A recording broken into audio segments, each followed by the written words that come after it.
members of the Sands Pack, which are denning off in a place called Ottawa. Now they're sort of moving in a direct line back in that direction. Okay, come on. Third time lucky. Third time lucky. These lions have got to be here somewhere.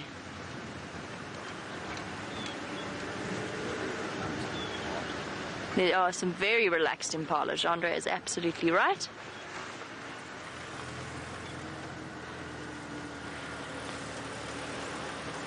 Okay, hold on one moment. I've been told to phone Brent on the Game Drive comms.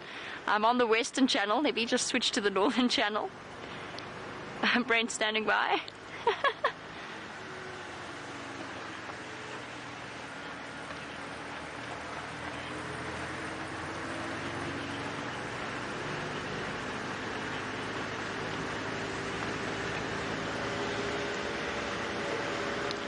Copy that, thanks Brent. We did encounter somebody who just told us that they might have crossed, but I will check there first.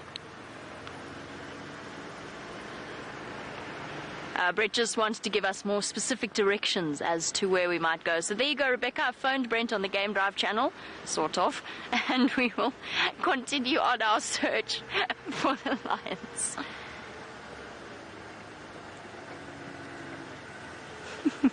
Rebecca says that was our joke for the day.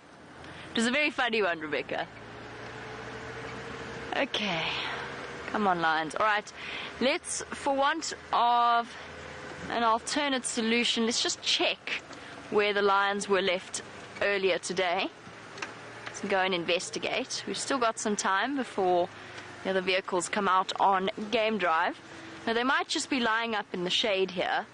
But perhaps our friendly gentleman got his lefts and his rights confused. Distinctly possible.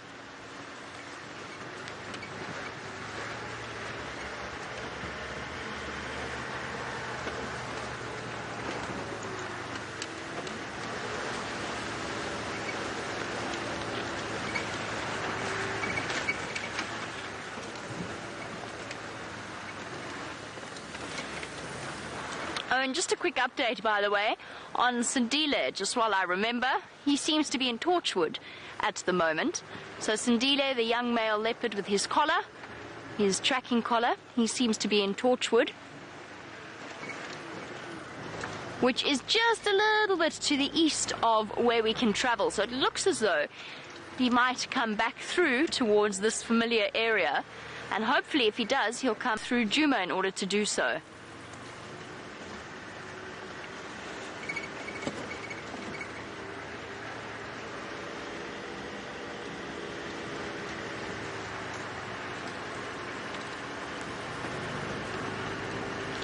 And a very big welcome to Mrs. Hubble and Mrs. Holtman, who are watching in Kellam High. It's fantastic to have you on board. Wonderful to hear from you. And I really look forward to sharing the next few moments of our live safari experience with you. And forgive me, for I am distracted in terms of looking for these lions. They escaped me this morning. Well, no, they didn't. We saw them this morning. And then they escaped me briefly after that. I just want to double check really carefully around in this area under the shade, because that of course is where the lions shall be at this time of day. It's very, very warm this afternoon. Is that a lion or is it a log? It's a log. It is definitely a log. You are absolutely right. That is 100% a log. And welcome to Abu Sheikh. It's wonderful to have you on board. You wanted to know how many prides of lions we have in this area. The answer to that is we actually follow two prides mainly. Those are the ones we see on a regular basis, along with a dominant male lion coalition that are called the Birmingham Boys, or nicknamed the Birmingham Boys. Then we also get another pride called the Salalas, the Tsalala Breakaways, which are also known as the Mangeni Pride.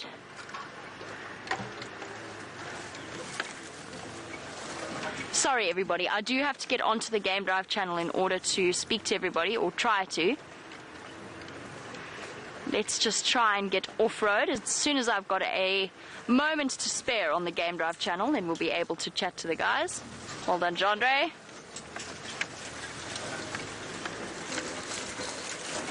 So for new viewers who are watching us drive over the trees in this area, we're very, very particular about which trees we drive over. We choose the species very carefully, and we choose the young saplings that will spring up behind us. We do that so that we don't have any kind of major impact on the area around us. And I mean, in terms of us off-roading, you can imagine what kind of effect an entire elephant herd has in this sort of context.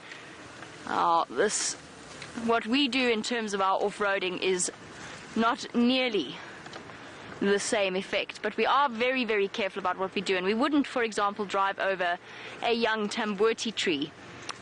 And this is where the lions, I think, were. Watch out there.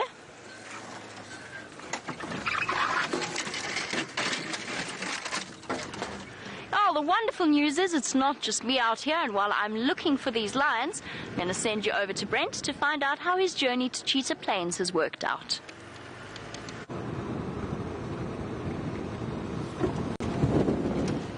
Welcome to Mrs. Altman and Mrs. Hubble and Clennon High School in Virginia Beach, and we're in the middle of the African bush on a live African safari, and Jamie's out looking for lions. I've come down to the eastern part of our traverse area, and I'm hoping for some elephants and maybe even some cheetah. There's some big open plains in this area, but the wonderful thing about being in the bush, it's not always about the big hairies and scaries. There are lots of little fascinating plants and bugs and birds out here for us to have a look at.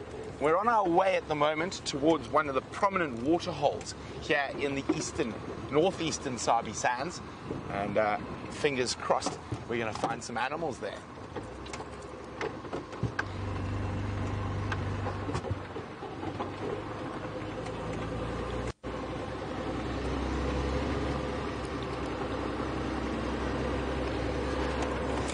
So it seems like quite a few of you are wondering what the weather's like here out in Djuma. It is beautiful at the moment. It's about 27 degrees Celsius, 78 Fahrenheit. And this is winter, the middle of winter. Now, the morning wasn't so warm, and it was about 45 Fahrenheit. So it was a chilly start to the day for us. But that's quite common in the temperature around here. That it starts off cold, warms up through the day, temperature drops quite quickly again after dark. But it is quite a wonderful climate if you're not too fond of the cold, which I'm not. And it's a sort of what you would call, well, bush veld.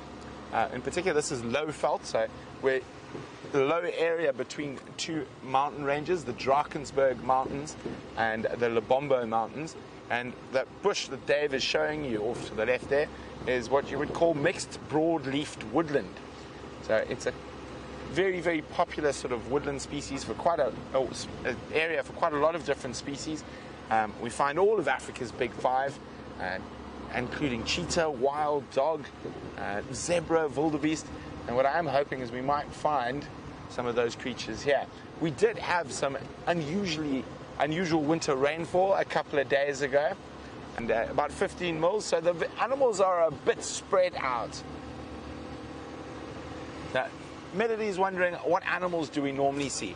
Well, on a daily basis, every day we'll see sort of impala, zebra, wildebeest, elephant, buffalo, and then probably 5 or 6 times a week, just depends, cats, lions, leopards, hyenas. But you must remember, this is a completely open system. We're part of an 8.5 million acre open system. It's a transfrontier park that spans 3 different countries. South Africa. Oh, and there's a beautiful little bird. Let me just go forward a little bit. You got him there, Dave. On the right-hand side of the branch there. A beautiful, oh, off he flies. Stop. Where did he land? Oh, at the back. Let's just try and get another view of him. Okay, you got him there, Dave. So I'm going to put the branch in front of the termite mound. Oh, he's flown up a bit. He's going to land back on the same perch. Down. And then to the left. The left. There we go. Up. Up. center frame. There we go. It's a beautiful little insectivorous bird called a bee eater. This one's called a little bee eater. Now, they've got that name because when they catch bees, they are very good at beating them against sticks to avoid being stung while they feed off them. So that is a little bee eater. Sorry, Melody, I will get back to your question in a second. I just got distracted by this gorgeous little creature. And they often perch like that in quite open areas. And you will watch. They are very, very carefully checking. Oh, there's another one that went past. For any flying insects. So most of their feeding is done, or their catching is done on the wing rather than leaping to something on the ground. So they're incredibly agile. There we go. We'll let the little bee eater continue its perch. Now, always a good spot to look for animals around a waterhole, especially during our dry season. Now, Melody, as I was saying, we're part of an 8.5 million acre open system that traverses 3 different countries, Mozambique, South Africa, and Zimbabwe. It's called the Greater Limpopo Transfrontier Park. And that area is open for the animals to wander wherever they please. Of course, we're not able to, as human boundaries, but human boundaries out here don't apply to the animals. There we go, there's a pile of bones next to us that Dave spotted. Now that's an old lion kill, and that ties in nicely with Octavia's questions. How often do we see lions? Well, at the moment we're probably seeing them every day, but they have a territory of about 16,000 acres, so they can move in and out. But I'm just going to jump out and show you quickly this buffalo skull. So obviously quite closely related to the cows. You see, this is actually a female. I'm going to bring it this side and have a better look at it. And really fascinating little process is happening here. So nothing out in the wild goes to waste. So you can even see a lot of this would have been eaten by lions and hyenas, but this bone is just too strong for even a hyena who's got 800 pounds of pressure per square inch when they bite to get into the brain casing. So there's a whole bunch of little insects that are specialized and will climb through the nasal cavity and feed off the brain before it completely decomposes.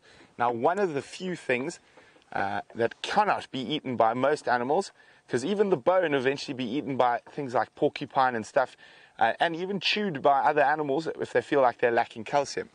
But keratin, or hair, which the boss is made out of, which is this part my hand is on at the moment, the horns, and it's really hard. Now, there's only one little insect out here that is able to eat that, and this is not that old, so there's very few little holes in it just yet. There we go. So you can see these little holes, and then this little cocoons that are there. Now that is from a fish moth. So the same moth that gets into your clothes is able to digest keratin. And if you find an older buffalo skull, or any actually skull for that matter, they can be completely covered in these little cocoons. These have actually hatched. So the top's open, so the little larvae have eaten as much of this compressed keratin as possible, and then they've taken off and disappeared. Well, let's put this back, because you never know, there might be some more fish moths in the area looking for a meal. But this was killed by our major lion coalition that Jamie was telling you about, called the Birmingham Boys. There's 4 of them now, but there were 5. And one of them actually got severely injured and died from the injuries from hunting buffalo. So the lions don't always have it their own way.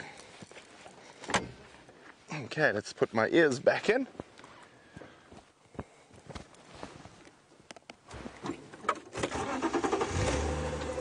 So nothing happening at 3 in a row pan. So there is another prominent water point to the east of us. So we're going to keep moving through. So, well, thanks to all the teachers who joined us in Virginia Beach. they say thanks very much, and well, thanks for joining us, and now you've got to get back to work. That's quite sad. We'd much prefer it if you joined us on Safari Live. It's far more fun than work. Well, it is work for me, but cheers, and hopefully we'll see you soon.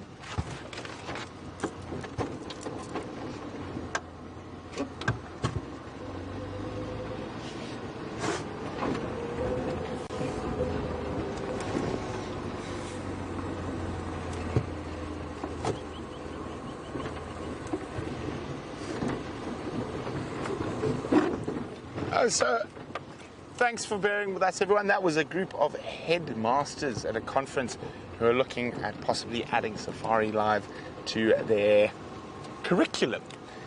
I suppose that's the right word, curriculum. Hi, Aaron. Aaron says, it's been a while since we've seen the cheetah boys. Do you think we'll see them today? I hope so. I'm going to slowly make my way down towards those open plains, and hopefully we'll get some luck there shortly.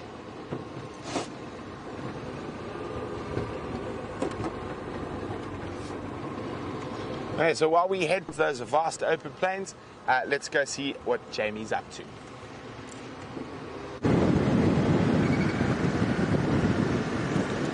Fourth time lucky? Yes, definitely fourth time lucky. We're going to try one more stretch of this road. I don't think we're going crazy though. We've now checked, as I said, 4 times. I don't know where this wind has come from. It's now howling across the Triple M boundary. These lines, I found the tracks where the lioness came and lay in the road, and then I can see where her tracks move towards Djuma. And then after that, things get a little bit trickier because the sand is quite hard at the moment after that rain, and I can't see exactly where she stepped through. But I suspect that she was lying on the road, a vehicle came past and basically scared her off a little bit away from where she was initially. That's my suspicion. Because it is a main road and there's lots and lots of vehicle traffic, she might have decided that actually this wasn't such a good place to go and lie down. Let's just check very carefully here, because her sleeping track was just at this termite mound.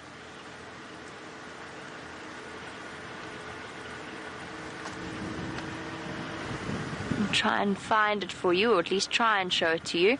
It's really difficult to see in this light. Makes more sense to me that if she was lying on this side of the road, she might have pushed in that way. But I don't see anything. No sleeping lioness. Her track is here, her sleeping track, where she was lying down.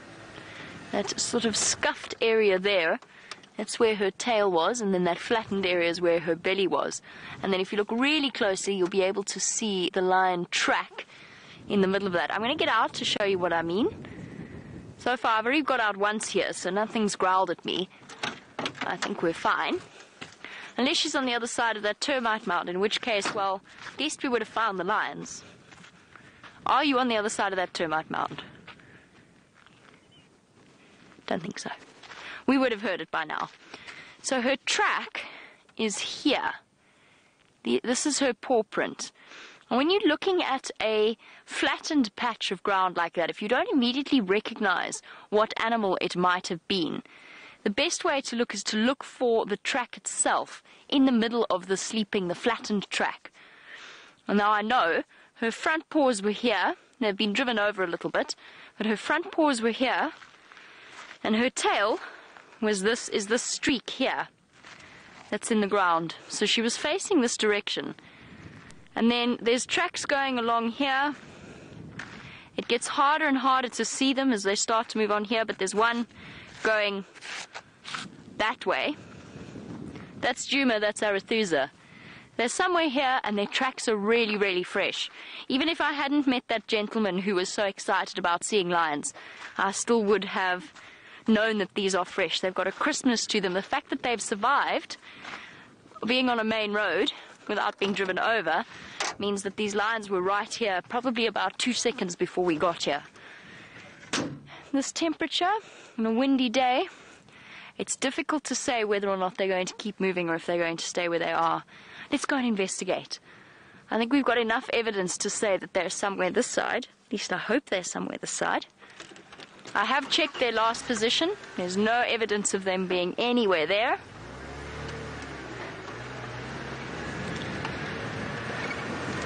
But perhaps we'll find them just here in the shade somewhere. That's the log. That's the same log that tricked me the last time.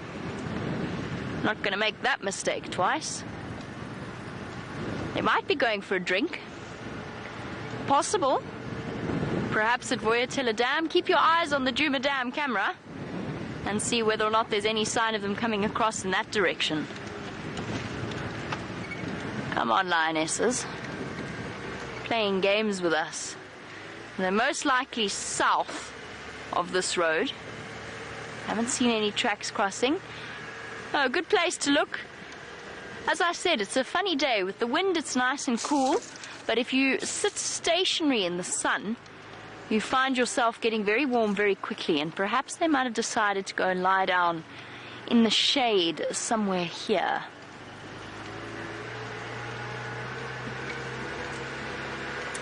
It makes you wish you had X-ray vision. Be able to look through all of the trees that are in the way.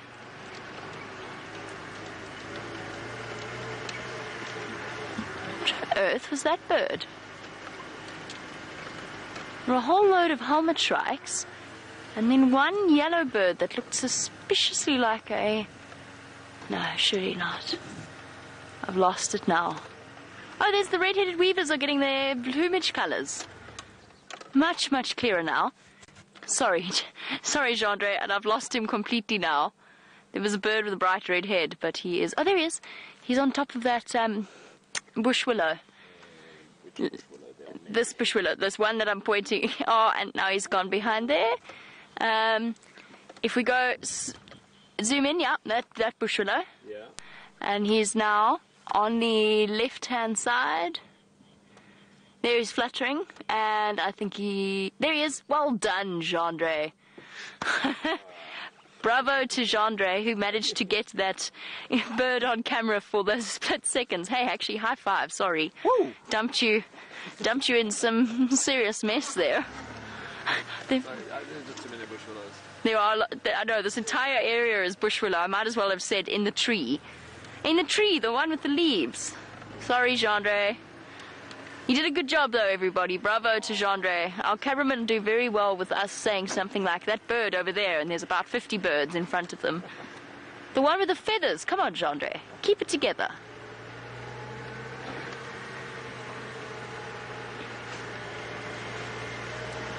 This is so frustrating, because I know that these lions are somewhere here.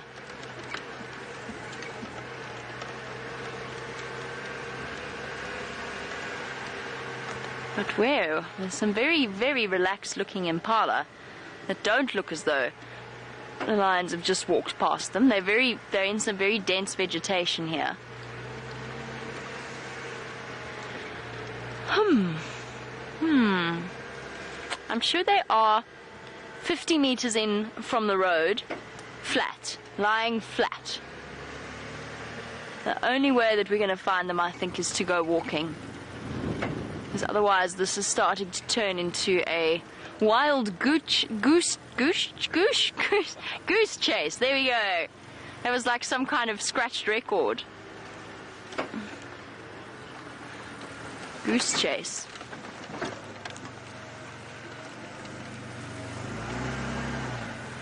I haven't walked on this road. We would see it. We would definitely see it. Even with the soil as hard as it is right now, we would see it.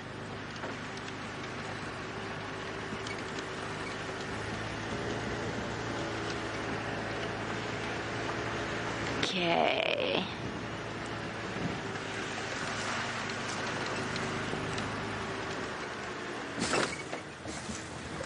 It's such a pity I don't know whether I could trust the left or the right story of that gentleman that pointed them out to us. I think he got so overly excited, and he was traveling towards us, and we were traveling towards him.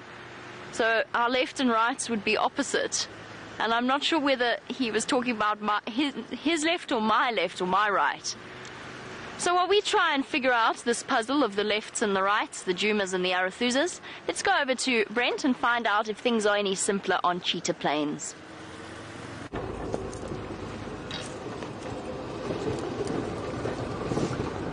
So we've just arrived on the big open areas of cheetah plains.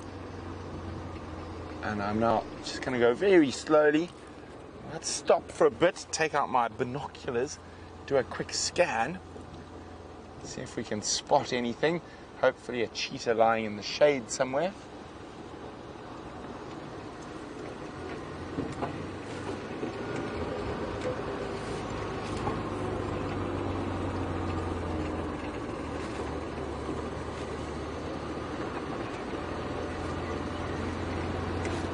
Okay, so carefully check. Now, cheetah often lie, or they lie very flat. They've got a very slim body, and they have an incredible way of lying with their head sort of sitting up. They quite often look like a piece of elephant dung from a distance, especially if they're in the shade. Now, the one thing I'm going to say is I think cheetah plains, well, this area had a lot more rain than we did at Djuma. And I'm seeing lots of little patches of water, little pans that have filled up.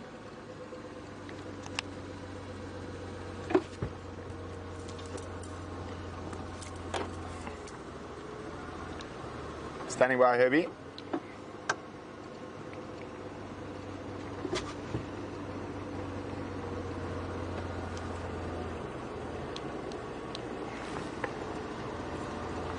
Okay. Just going very slowly.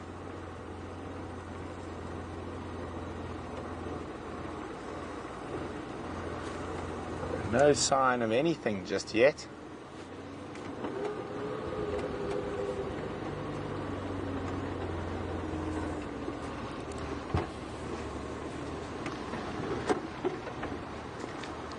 So unfortunately it seems that my comms are not working here. I'm going to try head towards some higher ground.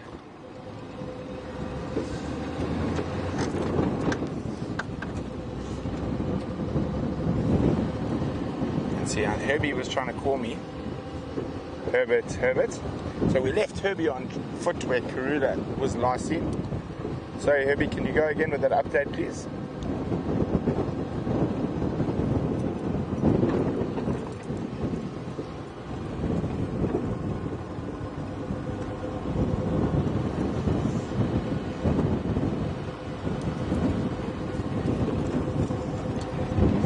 Well, good news.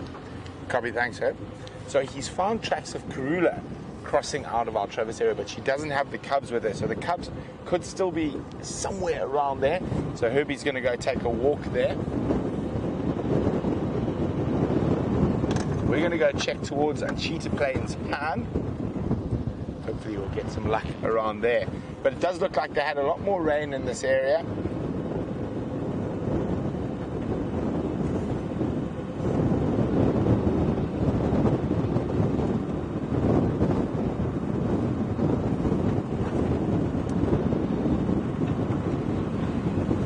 Hopefully, what do we have here? No, hyena tracks, not cheetah tracks. I'm just going to do a quick check of the northern boundary of Cheetah Plains, and hopefully we might find some sign of Mr. Q. Quarantine is a young male leopard who's trying to establish himself in this area, and he's a firm favorite of a lot of ours, and definitely one of my favorite leopards that we see on Cheetah Plains.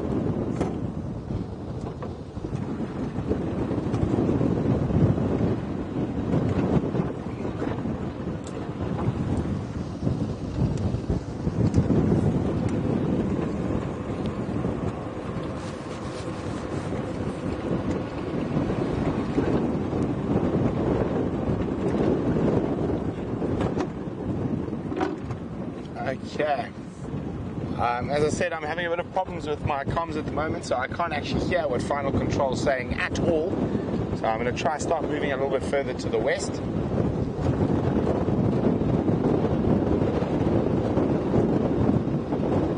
And we're going to check here. There doesn't seem to be much out on the open plains today, and that could have been because they've had a bit more rain in this area and the animals have spread out.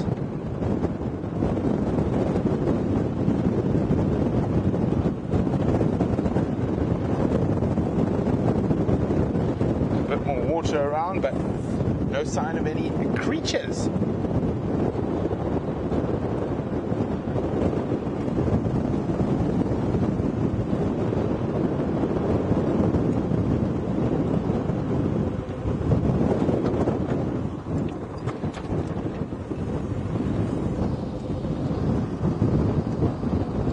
It's not to say that there aren't any animals here, but after the rain, the tracking is quite difficult.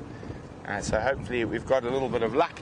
We're just going to check around the northern boundary. If we get nothing there, I think we might skedaddle back towards Djuma, maybe go give Herbie a hand looking for those leopard cubs. And while we're on our way, there's lots of wonderful little creatures to see. You got it? Oh, got him. In the, oh, gone. There was a little scrub robin. Oh, there are some other birds here. Let me just go forward a bit. You got them? Top of the tree.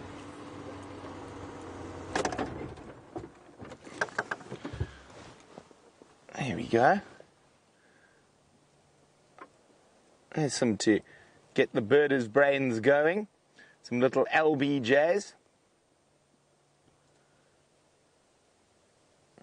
Now, I wonder if anyone out there knows the name of those LBJs. So grab a screenshot, get your bird book, see if you can figure out what little LBJ those two are. And notice the slightly more reddish crown on top of its head. That's one of the indicators of the species. Now, if you know what LBJ this is, send your answers through to questions@wildearth.tv or use the hashtag SafariLive on Twitter. Well, those little LBJs were being quite nice.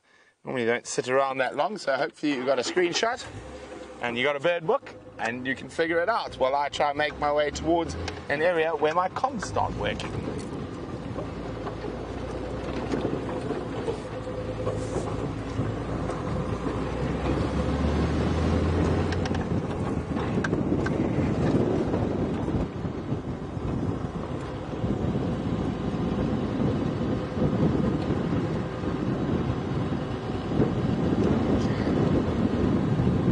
There's another big open area coming up.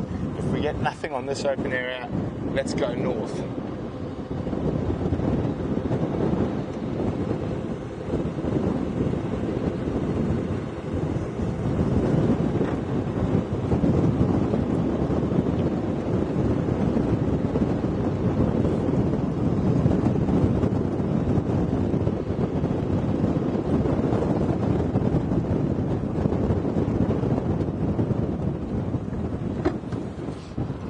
Sorry guys, I'm just getting something on the radio here.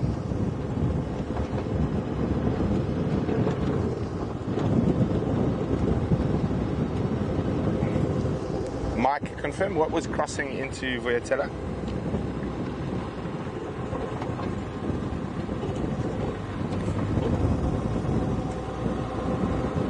Sorry guys. Copy, thanks. So it sounds like there's lion tracks coming back into Djuma, and I'm sure Jamie's on top of those. I think it's looking a bit quiet down here on Cheetah Plains, and I think with that extra rain, the animals would have spread. So I'm just want to check along the northern boundary here for any sign of Mr. Q. Sorry, on the radio again. Ah, there we go. Herbie's doing it for me.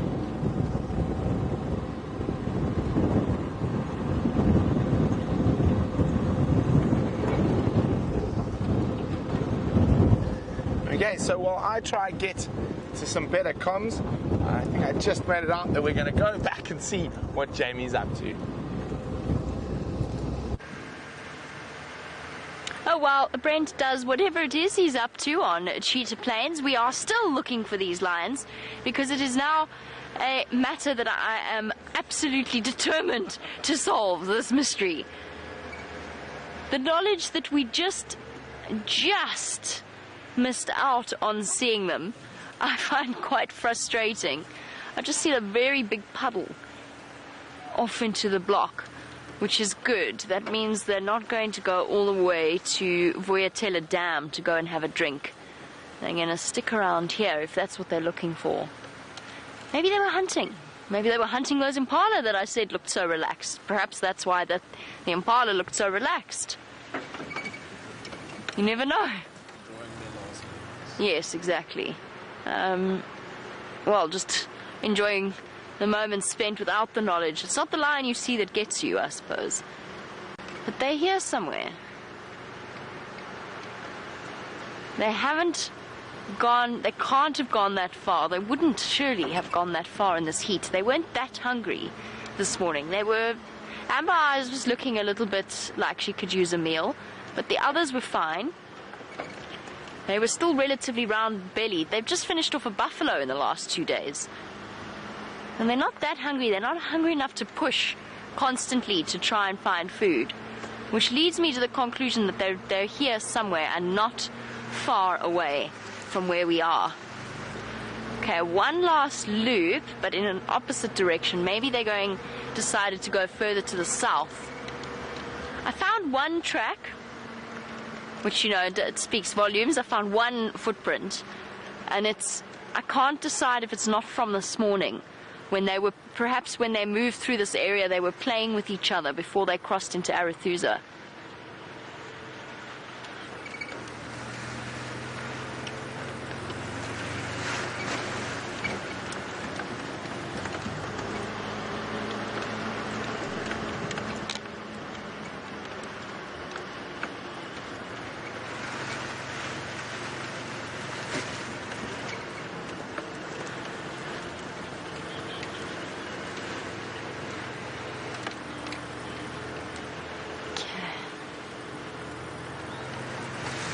I'm just trying to communicate something on the Game Drive channel because Taxon is asking about these lions. I'm just waiting for the conversation to finish.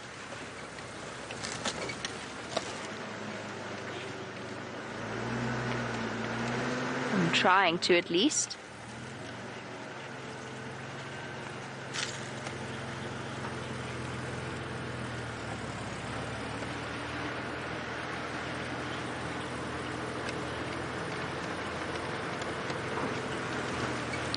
Tax. Tax, it looks as if they crossed just south of the power lines. One of the guys that I bumped into on Triple M saw them.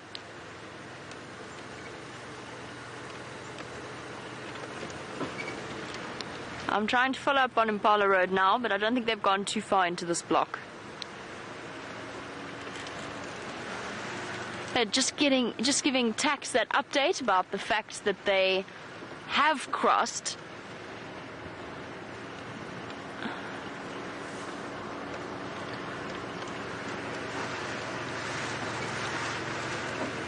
Okay, copy that, thank you. Alright, everybody keep your eyes peeled. If I were the lions, I would pop out somewhere here. There's plenty of food on these open areas usually, and there's also lots of shade. Lots of cover, and at the same time nice open areas for them to look across and look for something to hunt. They're somewhere here. They're in this drainage system. They haven't moved far.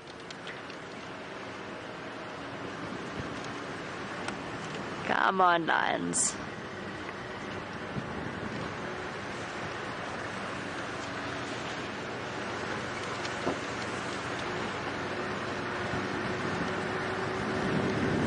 Oh, this is so frustrating. You get to the point where you've just spent, because we spent 2 hours this morning tracking them. They crossed, and as they crossed, everybody jumped on board to want to go and see them, and we weren't able to join the queue. And now, this afternoon, they're somewhere here. There's the Impala. They're far away, but they're looking very happy with life. They don't look like a lion has just walked through.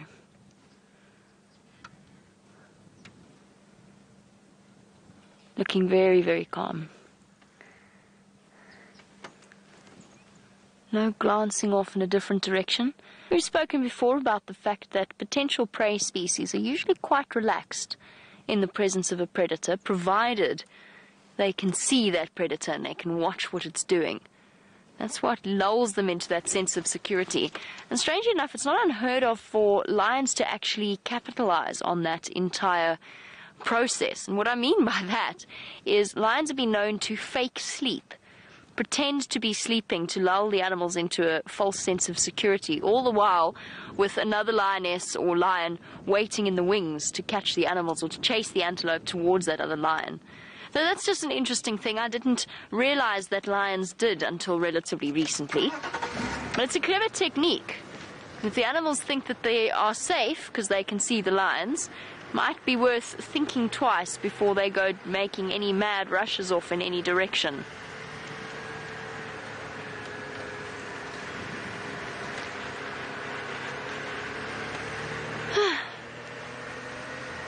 They're not here either. They've got to be just off the road. I think it's so hard with the soil being as hard as it is right now. It's almost, unless you walk along the road, unless you walk along each and every road, you've got a very, very good chance of missing tracks coming across.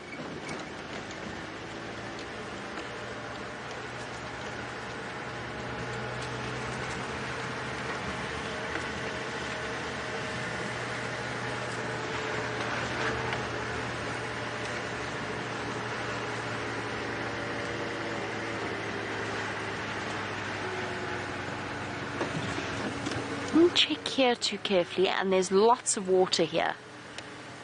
They might have come to decide to have a drink at these mud wallows. It's the first time I've seen water in here in a very, very long time.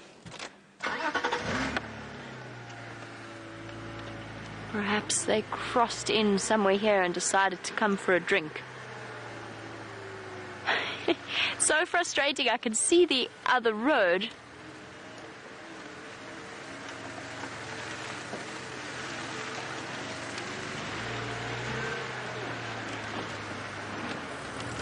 They've got to be between this road and that road. They have to be. We can't have missed them by that much.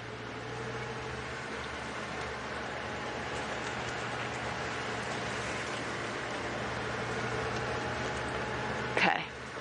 The only way we're going to solve this is to go for a walk. That's going to be the only way we're going to find them. They've got to be in here somewhere. Unless there's a couple of them marching back to wherever it is that they've hidden their cubs at the moment. Because this morning when we saw them, we had all 5 Nkuhumas with us, but no cubs.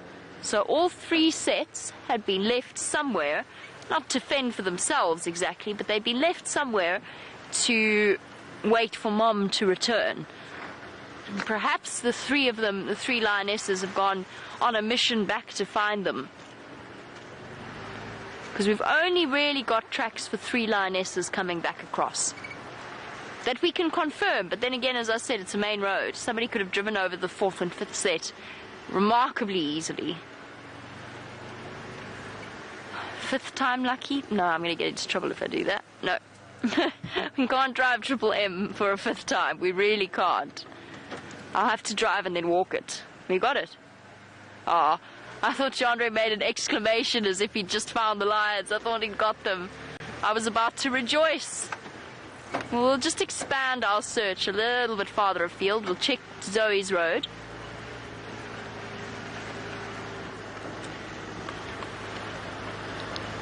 Our stations, I can't find any sign of them crossing Impala Road. I might have missed it, but I can't see any sign of them coming through.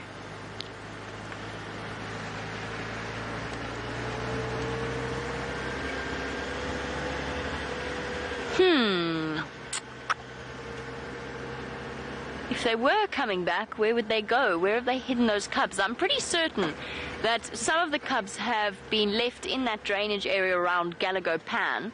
They might be somewhere around there.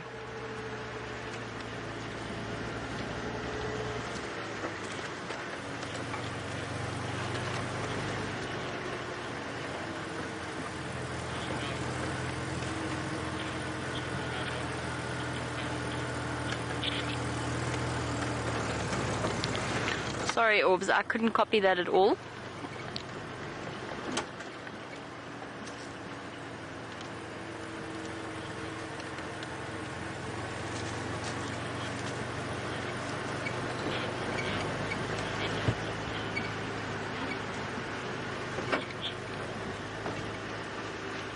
Okay, copy. Thanks, Aubrey.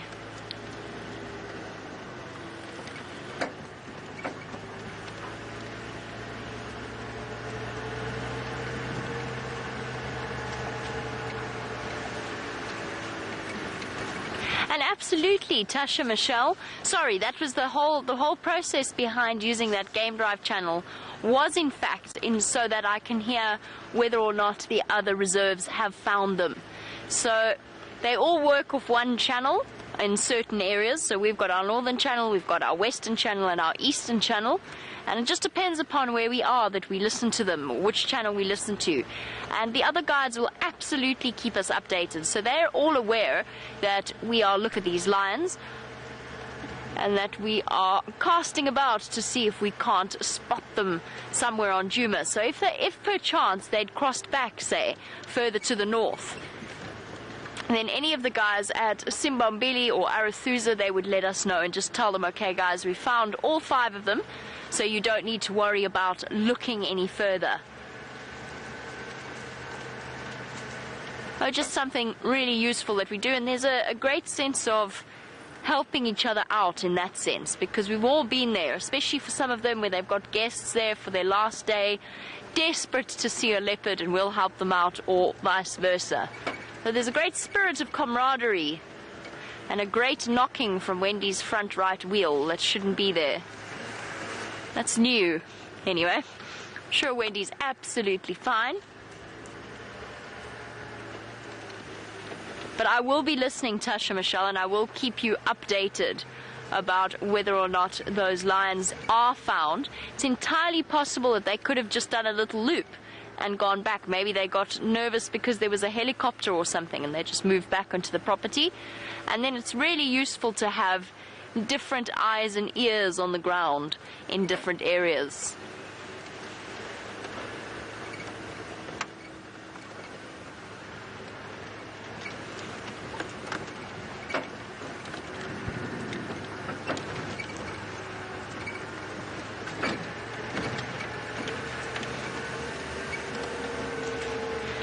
And George H. George H. is thinking about what I would love to happen right now, which is how often when we are tracking an animal does it appear around the bend in a road while we're tracking it.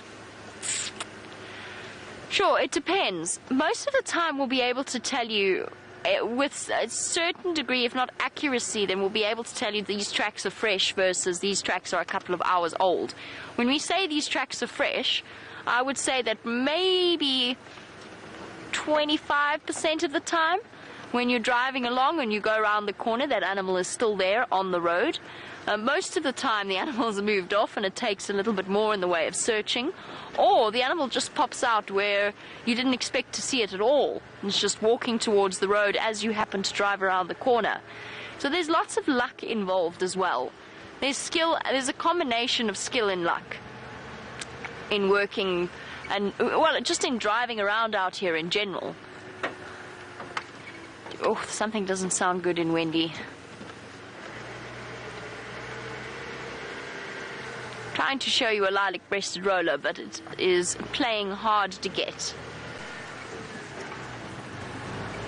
I also want to know where all the elephants have gone. Felt like over the last 3 days you couldn't go around a corner without meeting an elephant, and now all of a sudden they all seem to have vanished off into the bush, making life relatively difficult. Just bear with me, every now and again I'm going silent so that I can listen to the Game Drive channel. It seems as though Rusty is experiencing some problems. So Brent is on his way back towards Djuma. Not sure exactly what's going on there.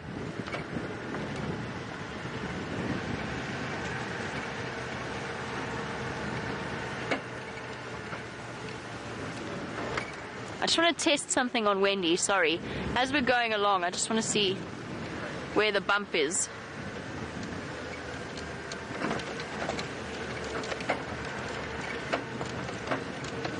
Yeah, steering bar. It's on the left-hand turn, left side turn. Alright, well, I get out and have a look at what's coming loose in Wendy.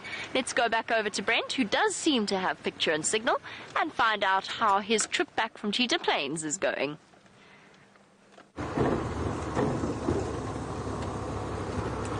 So we're back from Cheetah Plains.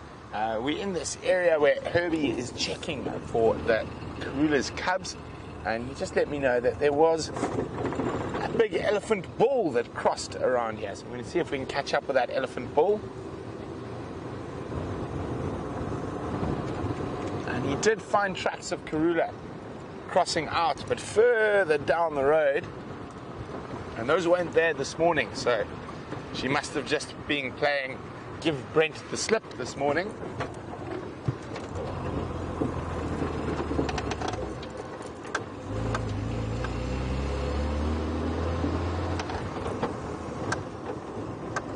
So we're going to see if we can catch up with that Ellie. I'm hoping it's a big bull. I haven't seen a nice, really big elephant bull in a while.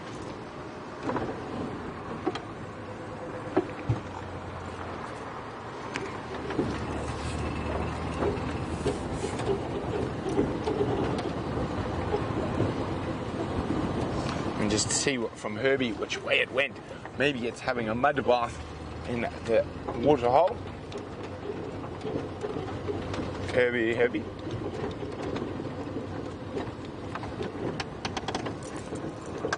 Herb, which way did that one go famba?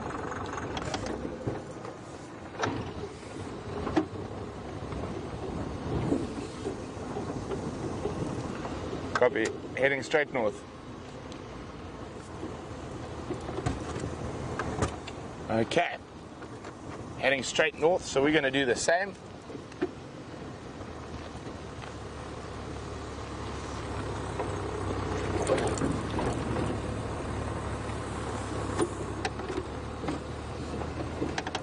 Okay, so Herbie says her tracks came back north.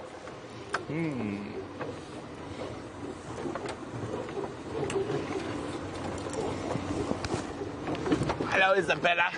Isabella's 5 years old, and Isabella wants to know whether I think that the elephants chased the baby lions away, and that's why they're hiding now.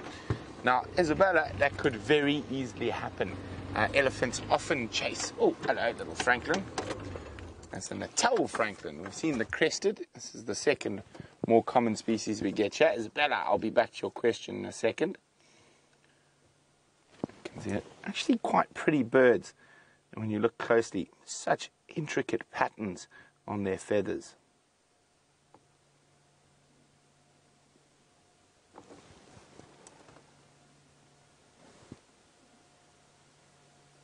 Digging around, looking for grass seeds that might have been washed down in the riverbed, or any insects hiding in the leaf litter.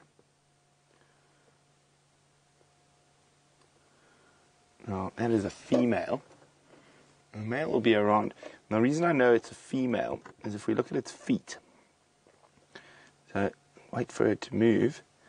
There's a small spur, sort of very similar to what you get on chickens, on the back side of the feet that the males use for fighting. Now on the females it's quite a lot smaller. The males have massive spurs. Foraging away. What you found in there, Franklin? Oh, no, up.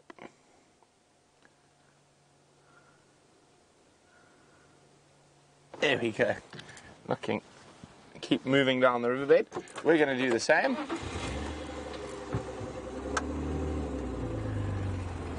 So, if the tracks are coming back to the north, I want to just have a quick look where we had those leopard cubs yesterday. They might have just been hiding in a little thicket this morning.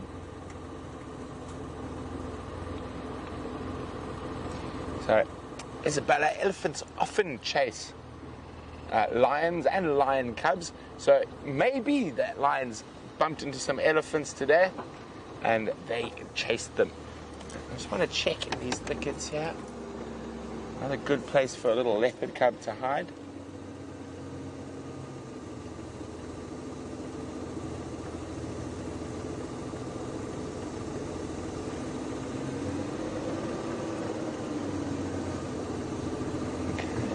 Lots of really good spots for little leopards to hide in. Okay, I just want to have a...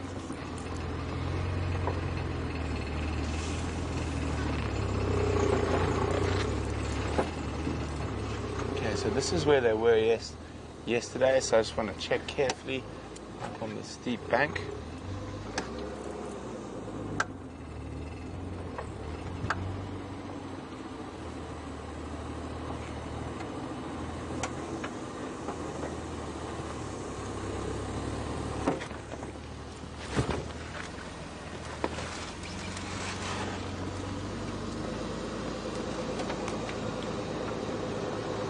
Nope.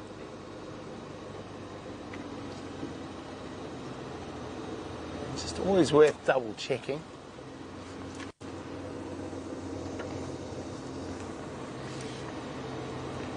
But always worth a check.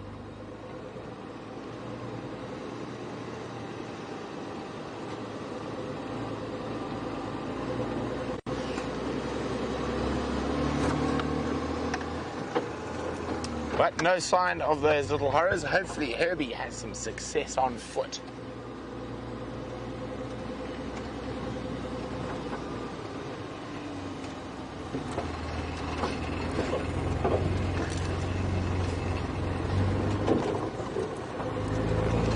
Oh, we've got some answers in for the bird quiz. A helmeted shrike and a red-crowned lapwing. I don't even think there is such a bird as a red-crowned lapwing, but nope. I think you guys are still going to have to figure that one out. Back to the bird books.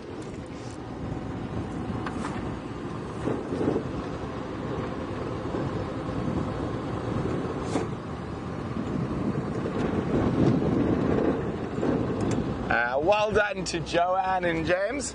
That is spot on. It is a rattling cisticola. That little red cap is one of the giveaways.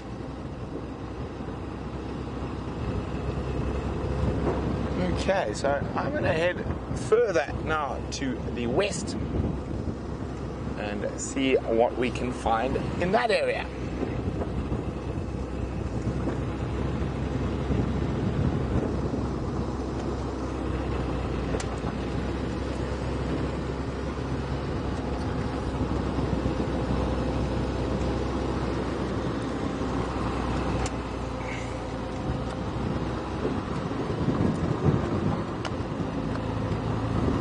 Okay, so Liz said, Franklin, remind her of quails.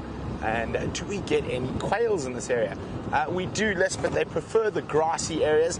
And Franklin are quite a lot bigger than quails. If I had to describe them to a northern hemisphere bird, probably grouse is the closest thing you can describe them to. We get button quails, which are tiny, tiny little things. And then we get common quail and blue quail. But again, they prefer more grassy areas. It is possible in a really wet year that they might migrate through and be in the Sabi Sands, in this area of the Sabi Sands. But generally, I've seen quails a lot further to the south.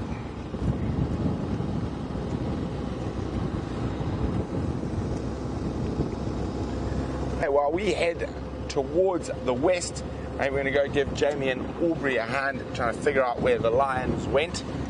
Let's go see how Jamie's lion hunt is going. It is wonderful news to hear that Brent is on his way to give us a hand. We have scoured the whole of the western edge of Djuma, and I'm now going to go towards Arathusa and just double check that perhaps they're not hiding on there somewhere. But for now, we've just moved a little bit farther afield in order to see whether or not there are any animals hiding about and whether or not the animals decided to come in this direction. It doesn't seem as though that is the case, though. They're all hiding away. Jeandre made a very valid point, because we were questioning where all our antelope and zebra and things are. And Jeandre's point was, well, we did spend the morning here with both wild dogs and lions in exactly the same place. I'm not sure if that's why they're hiding out. I also think that there might be the water option, the fact that there is so much groundwater around, meaning that they are a little bit more dispersed than they might otherwise have been. But we are going back to where we had those last tracks of the lions. I did want to go and get out and hop out and go for a little bit of a wander around. Now let's head back and we can do that all together. The knocking on Wendy, by the way, I'm not 100% sure, but it doesn't sound ideal. Anyway, I think that it'll be just fine.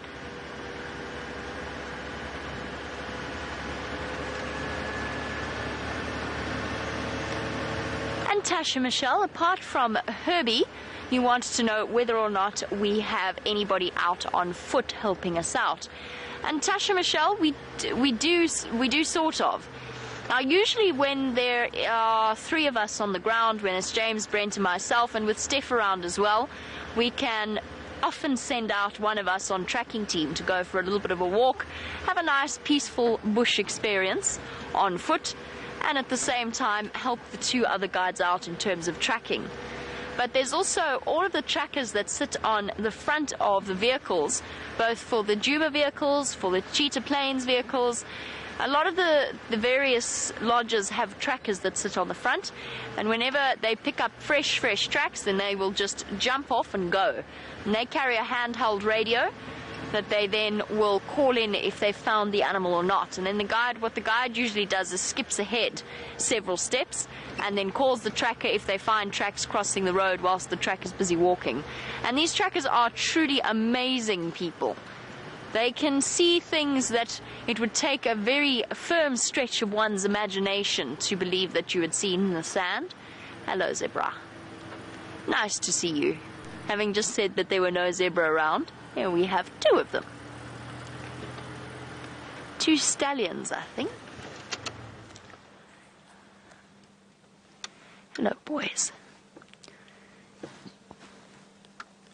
Munching away on whatever's left of the grass, and to be 100% honest with you, there's not terribly much left. But at least they too will be rejoicing in the fact that we have had a little bit of rain to make our lives slightly easier.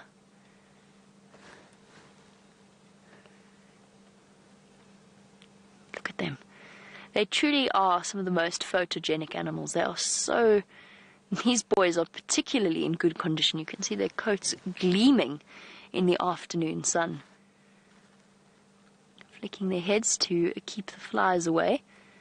And this boy giving us a nice way of telling the difference between a male and a female, because you can actually really see how thin that stripe is underneath his tail. It's one of the hardest things to do for first-timers or first-time visitors to the bush, is identify the difference between a male and a female zebra. It's not always as clear as you might think, and that is the best way of doing it. In the females, that black stripe is much, much thicker.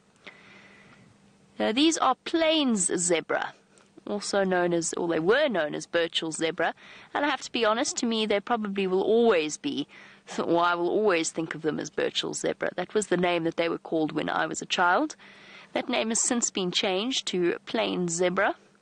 Obviously Burchell, I don't know his exact history, but I'm going to assume, given that there's also Burchell's cuckoo, Burchell's starling, that he was a biologist of sorts.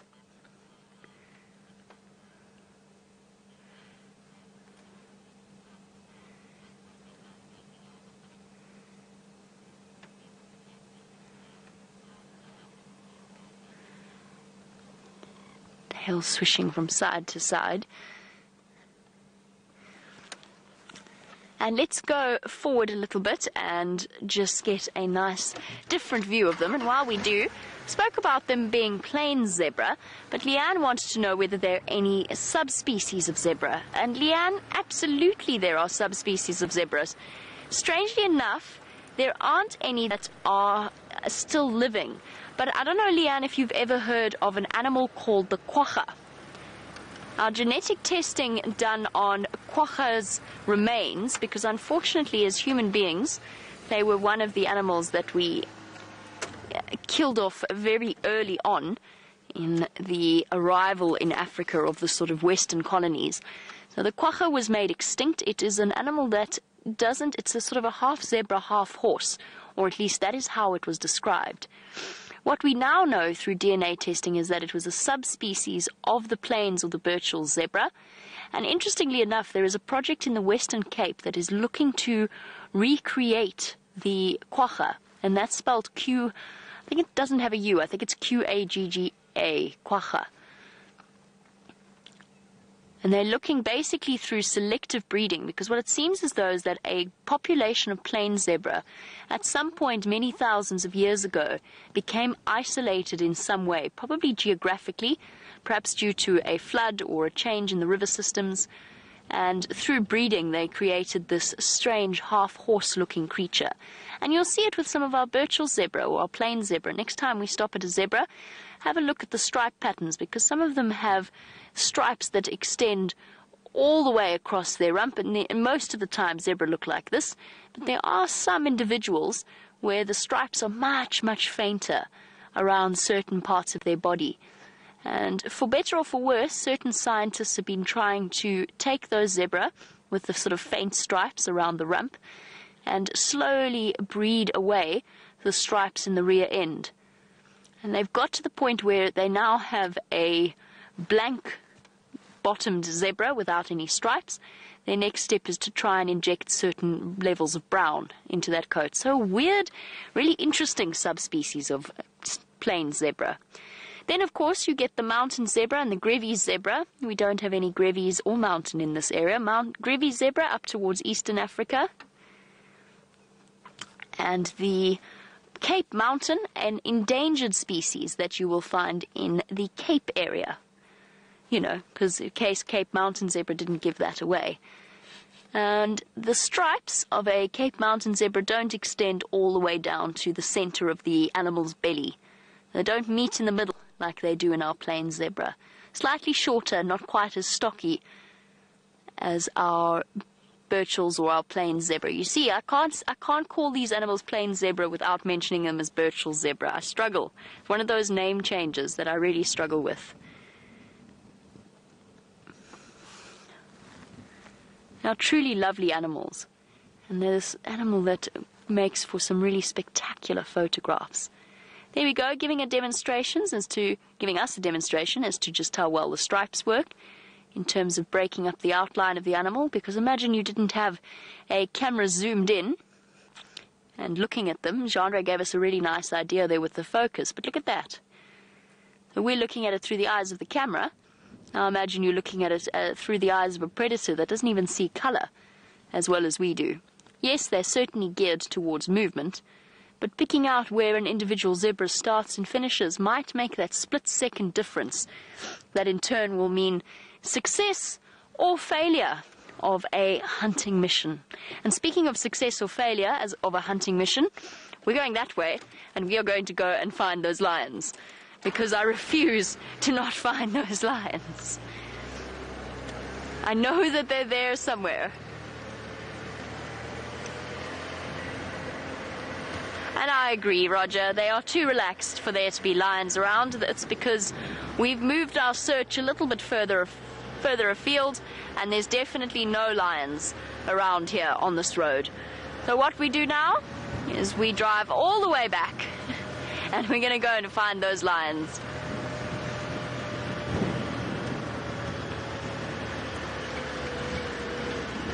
I have absolutely no doubt that they're around, and the clock is ticking, because as it starts to get darker and cooler, those lions are going to get up and move around.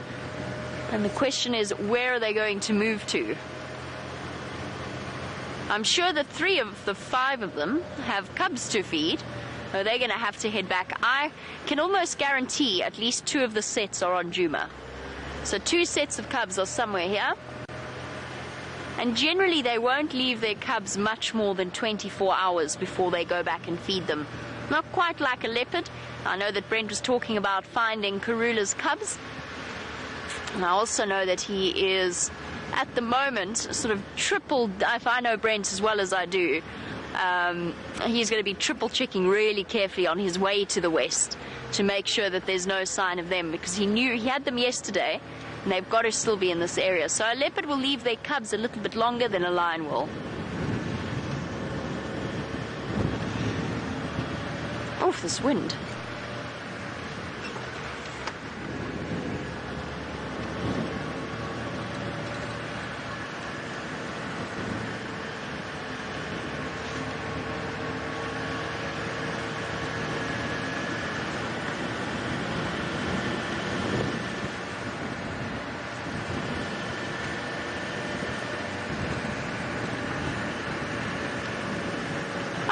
More zebra.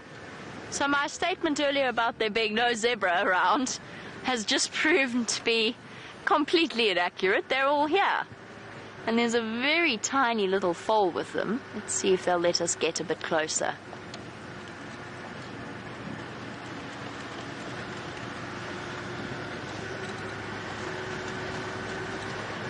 What's she doing?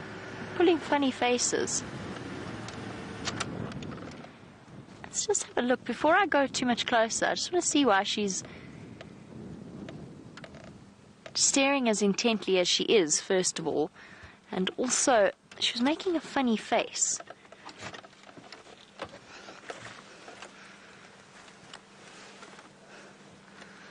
She stopped it now. Ah, no, she's still looking very intently off in that direction.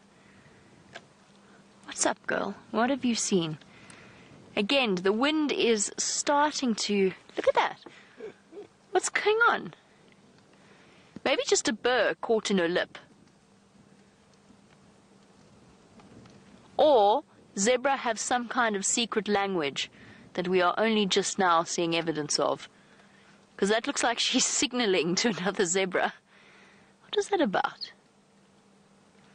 Might just be something uncomfortable caught in her lip or in her teeth. You see the way her top lip is moving like that? And she is still staring off intently. Now her little one's doing it. Now the foal's doing it. Those of you who are familiar with horses, is there something really obvious that I'm missing? Is this a sort of a common occurrence that horses do? Because of course zebra are relatively similar to horses.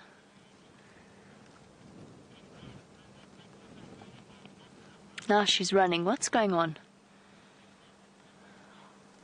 What on earth? I'm just stopping. I'm settling far from them because I just want to try and work out what is going on or what is happening. They seem... Oh, she's snorting now. Oh, there's got to be something here. And see the way the little foal's legs are splayed? Like it's run and then it's stopped because it's not quite sure which direction to run in. If she smelt something. No, she's talking to other zebra. I can hear other zebras snorting off to the right of me. Did she get separated maybe from the rest of the group?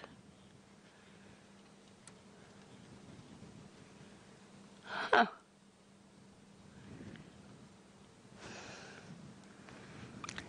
That's a mystery. The foal's also doing it. Maybe it's just the response in wind. The reason I ask some of you if you are more familiar than I am with horses, perhaps this isn't a reaction to the wind in some way. That sort of lifting of the top lip. I don't know. Let's go a little bit closer. There's another zebra that's just popped out. I can hear zebra snorting off to the right here. And immediately it makes me wonder about those lionesses. Because I didn't think they'd come this far south.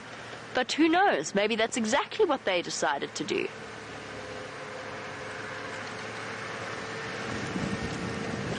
What's happening, zebra?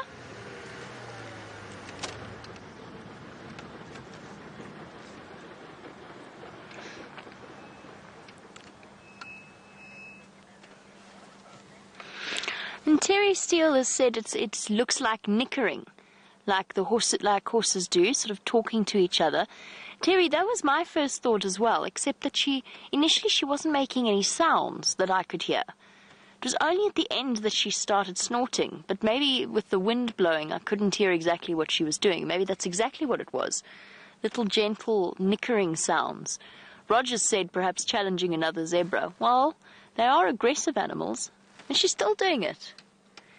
So perhaps it is some sort of a display to the rest of the zebra in the herd. I really don't know. I am stumped. Maybe nickering is what they're doing and we just can't hear it from where we are.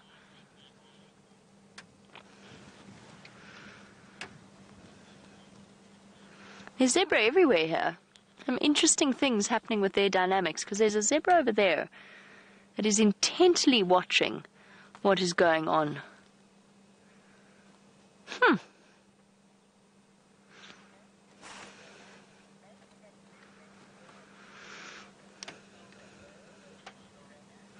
And Lorena, that's also a really, really good idea, that perhaps that movement with her mouth is helping her smell the air, kind of like a phlegm and grimace, just not as pronounced. So the organ of Jacobson that sits in the roof of their mouth is an organ that is used as a sense of smell. But perhaps that is what is causing that fascinating behavior. Maybe trying to lift the scent in. Oh, hold on, sorry. I think Tax is trying to call me. Standing by.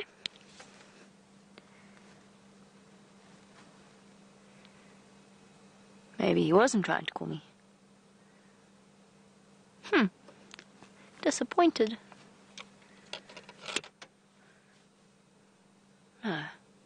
All watching this other zebra move past.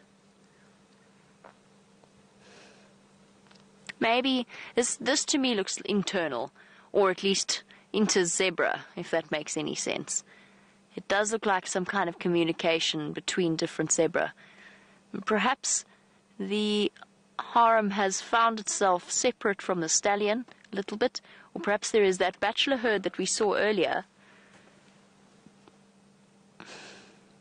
Still doing it.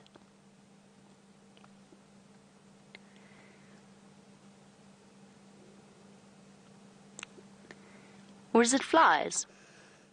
Is it just as simple as that? Because I can't hear a sound, but at the same time I'm not very close because I don't want to scare them and to stop this behavior. I want to watch what they're up to. Maybe nickering is exactly what they're doing. I really honestly don't know. But it's fascinating.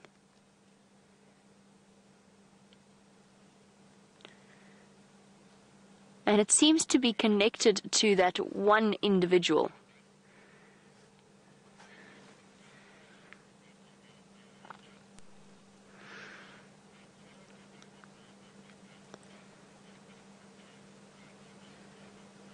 Okay, let's go a bit closer now that we can.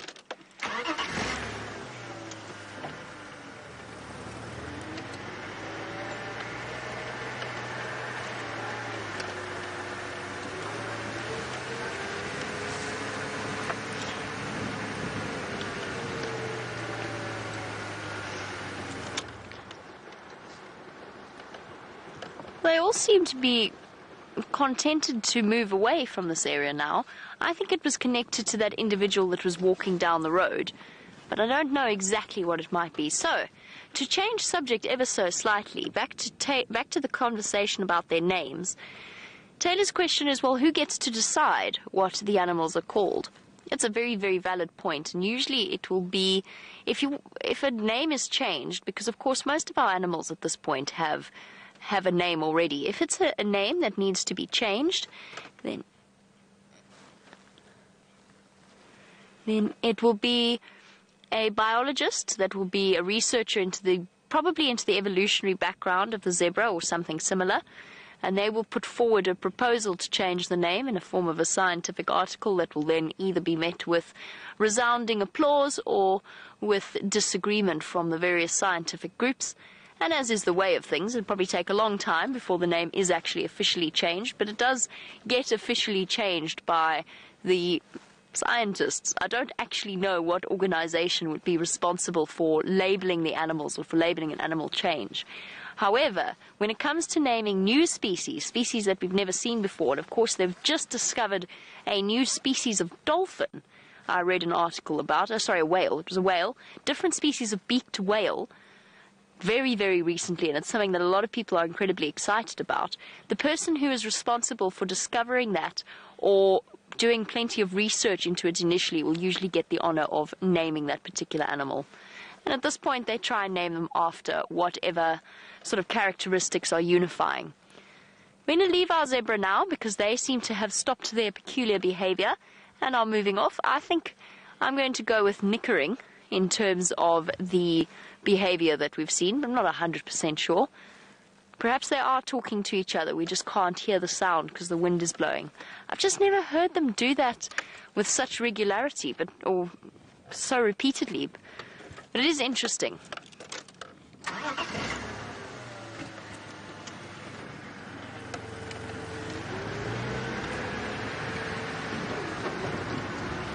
Okay, back to those lion tracks. Let's go and find them. Ridiculous now. I really, really want to find them for you this morning. This afternoon. It's not morning. It's definitely afternoon. And has clearly, perhaps a little bit of extra sleep might be called for.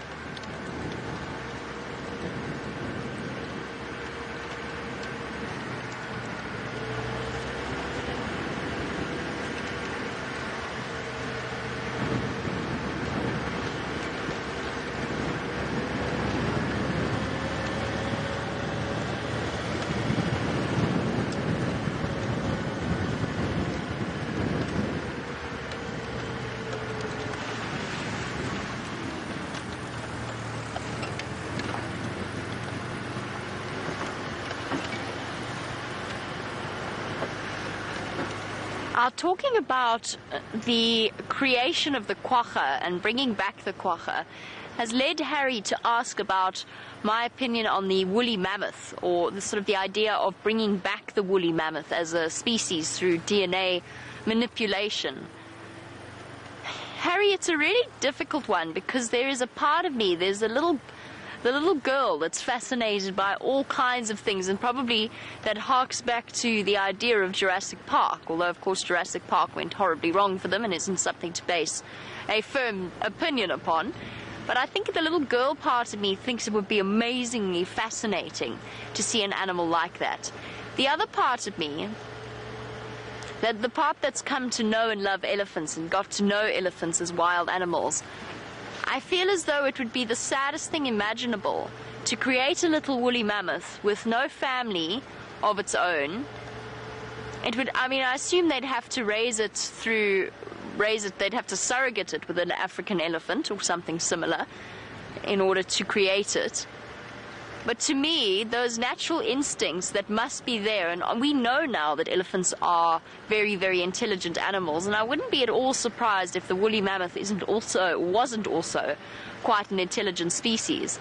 And whilst we've been we were in large part responsible for wiping them out, or we played a role at least, I don't know that gives us the go-ahead to bring them back. Because just imagine this poor little woolly mammoth growing up. I mean, we wouldn't create a whole herd of woolly mammoth because I suppose we could. And then what? They've got no wild areas to go into. They'd be constantly tested and monitored, and I don't know. There's something that I think maybe I would have answered you differently 15 years ago. But now, spending time getting to know African elephants, I think I'd say no, because I think it would be tremendously unfair for the animal that you create to sort of compete against those instincts.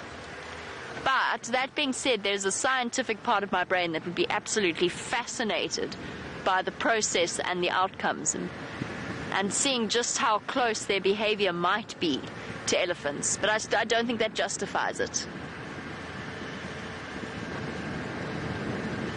So my argument lies purely in terms of the well-being of the animal that they create. It's one thing cloning a sheep, where it can go with other sheep and do sheepy things. But a woolly mammoth is an entirely different kettle of fish. And dinosaurs, on the other hand, I'm all for. We could have some amazing time with dinosaurs because it went really well. If Jurassic Park has taught me anything, it's that we should bring back dinosaurs. Speaking of Jurassic Parks and elephants, all of the sound effects in those films, the noises of the Tyrannosaurus Rex and many of the other dinosaurs, were made by elephants. Recording of elephant vocalizations. Just a random aside on that. And the motion of the T-Rex's legs was modeled on a guinea fowl running. So tiny little snippets of information.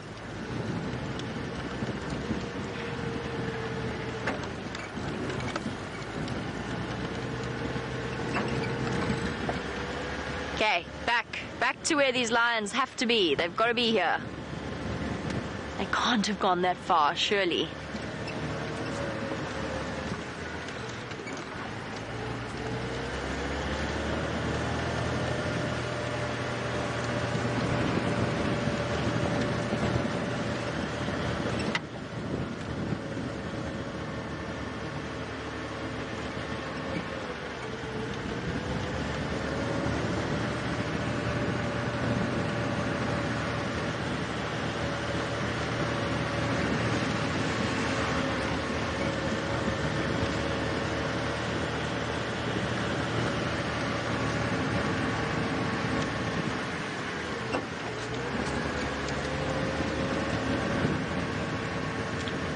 The question about the woolly mammoth, because obviously I'm now driving along thinking about that, also brings us to the next question in terms of human interference.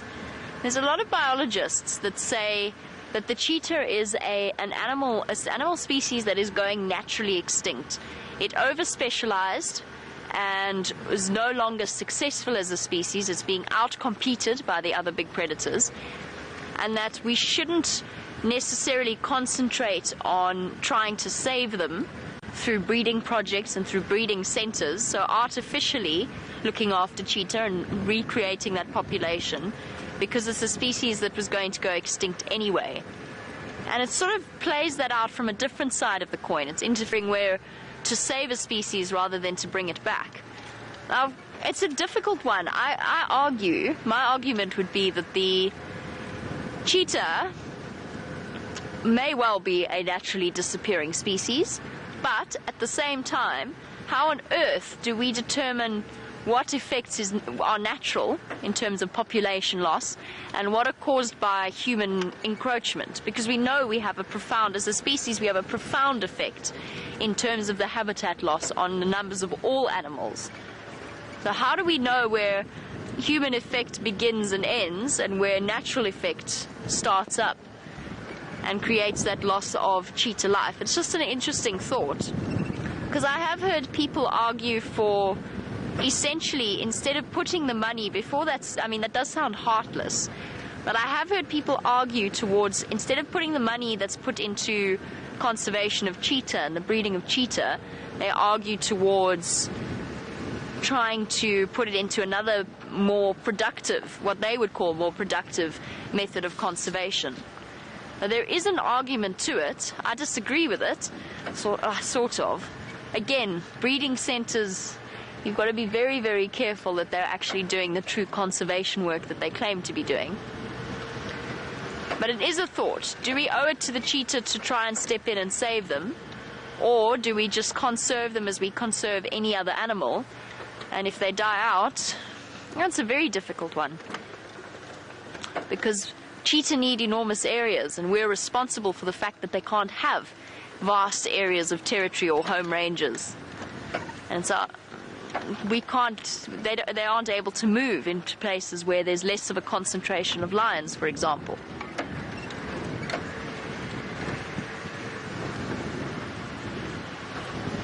And there's marvelous news. I'm sure that Brent is absolutely dying during his extended absence to give you an update as to what he's been up to. I've heard some exciting things on the Game Drive channel, but I'm not going to reveal any of his secrets. I'm going to let him chat to you himself.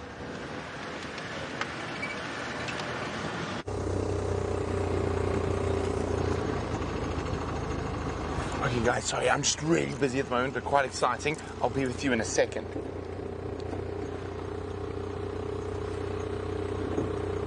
Herb, confirm what you got there.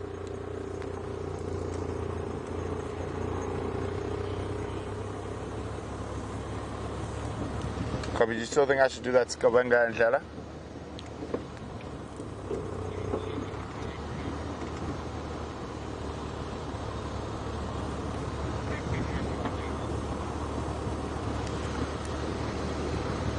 Copy, thanks. Okay, so Queen Karula is up to her normal antics. She has walked over our tracks twice today.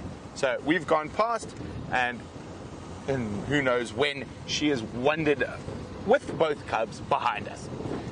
Not once, but twice. So we're hot on Queen Karula's trail at the moment. So we're checking, myself, Aubrey, Taxon, Herbie's on foot. So we're going to see if we have any luck.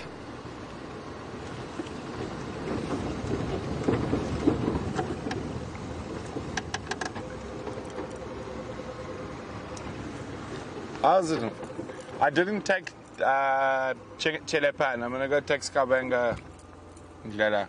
But she's top of my Nkonzo twice today. Okay, so we're going to keep hunting for this leopard now. And the fact that she's fetched the cubs, the cub tracks are with her, means she's probably got a kill somewhere close by.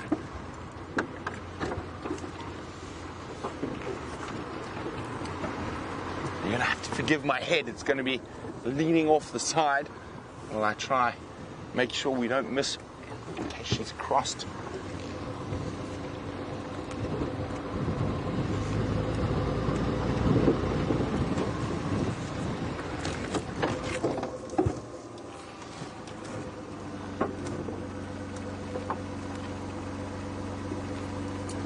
Someone circling old leopard tracks. Those are from a day or two ago.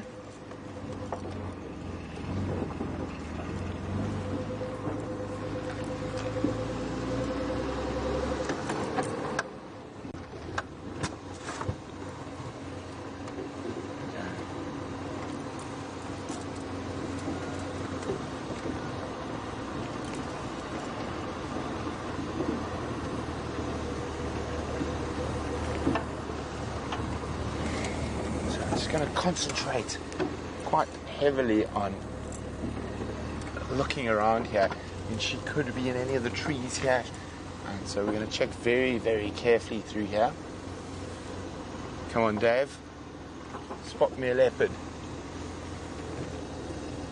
Now Crystal's wondering, have there been any sightings of Nkanyeni's older daughter at the moment in the area?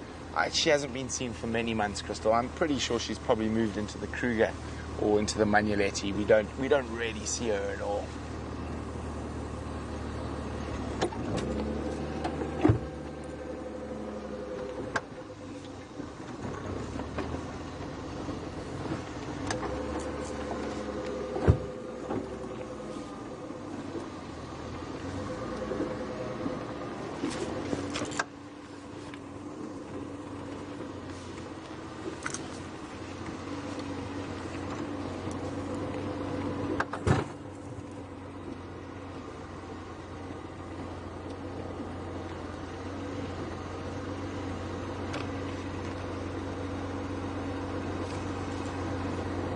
See, I'm going really slowly, checking very carefully every termite area, every tree, every bare patch of soil.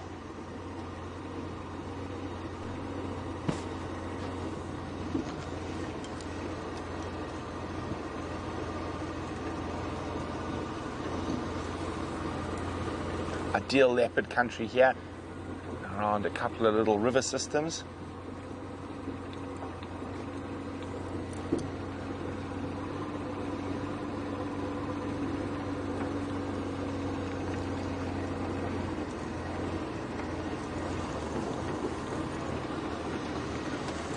See that wonderful afternoon, that African golden light. Now let's hope we can put Karula and the cubs in the golden light.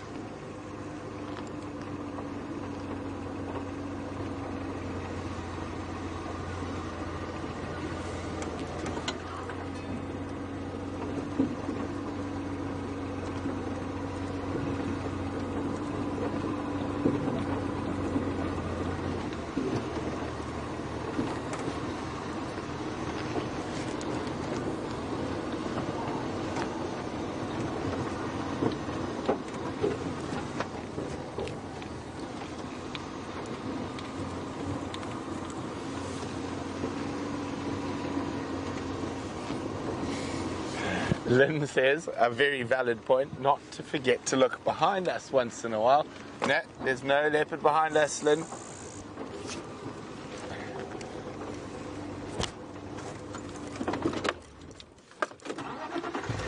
Now, strangely enough, I've found lots of leopards due to strange little alarm calls, including tiny little birds. I can hear waxbill alarm calls.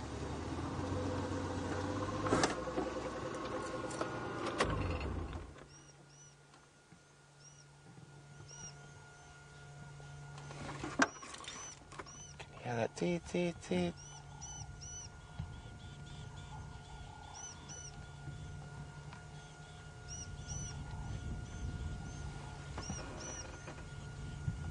So we're just going to keep really quiet and look carefully and listen for a few seconds.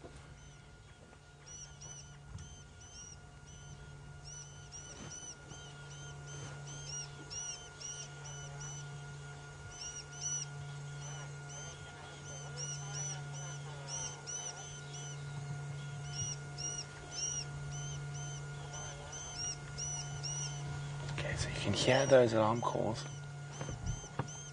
I'm just going to put my head over that termite mound. Dave's putting the camera on. Just wear my binoculars. Because they could be moving.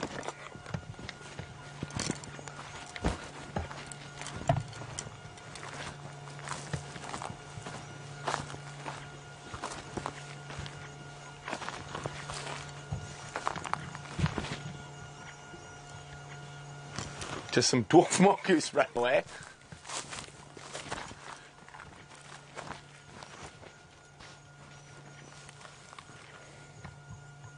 So the problem with little bird alarm calls is sometimes being little, you're scared of little things. So it could have quite easily been an alarm calling at a slender mongoose or something, but it's always worth having a check.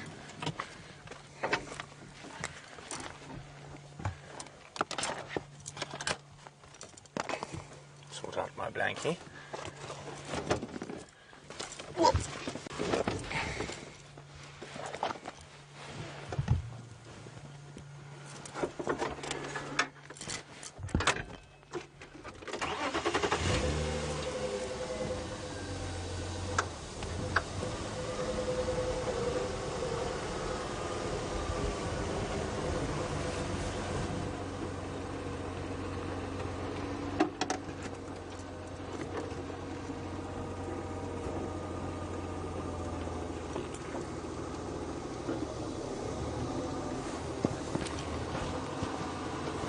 So I'm just listening to the game drive.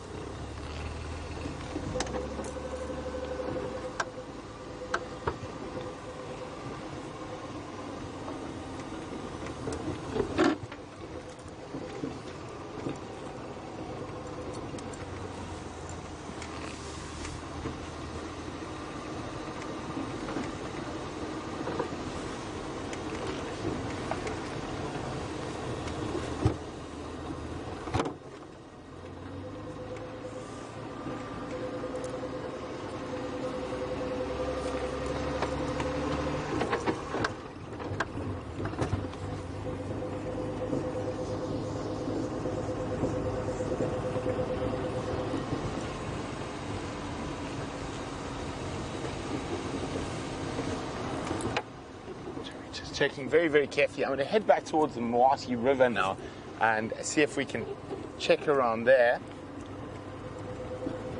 So there's tracks of her and the cubs, but in this really, after the rain, these roads are really hard and makes it a bit difficult. That's why we're going so slowly.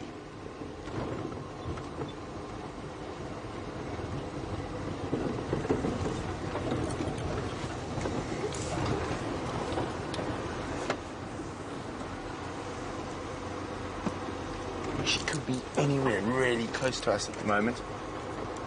And don't worry, we are remembering to check behind us every now and then.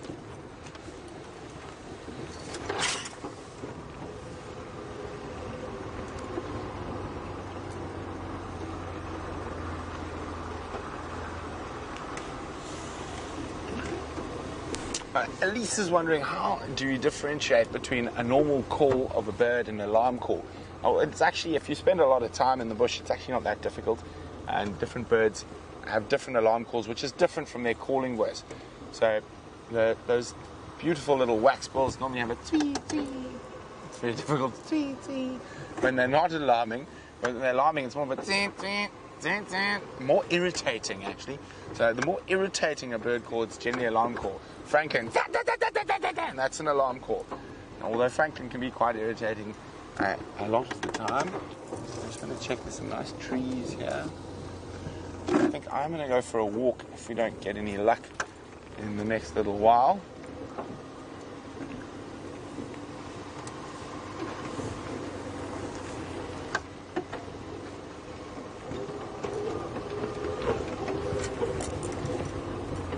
So the Moati River system is just below here, but there's no access at this point. No easy access, let's say. There's always access. Sometimes.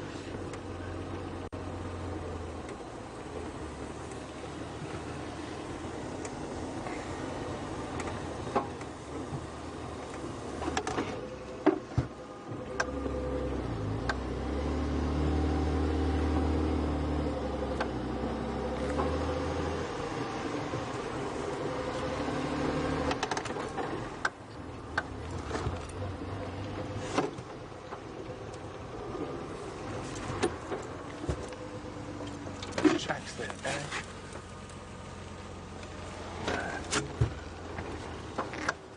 There's a Herbert tracks. Ah, so Tuxton is doing what I had planned to do. He's driving down into the Moati, so we're not going to go in there. I think I'm going to go for a walk from here. And the last tracks we're heading into this area here.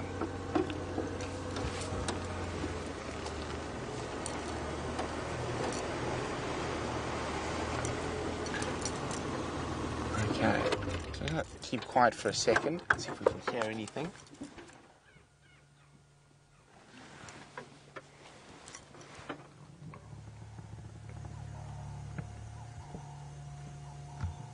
No alarm calls, so I think I'm going to take a stroll on last tracks. It's probably going to be our best chance to find them. I really think she's probably taking them back towards a kill. So while we do that,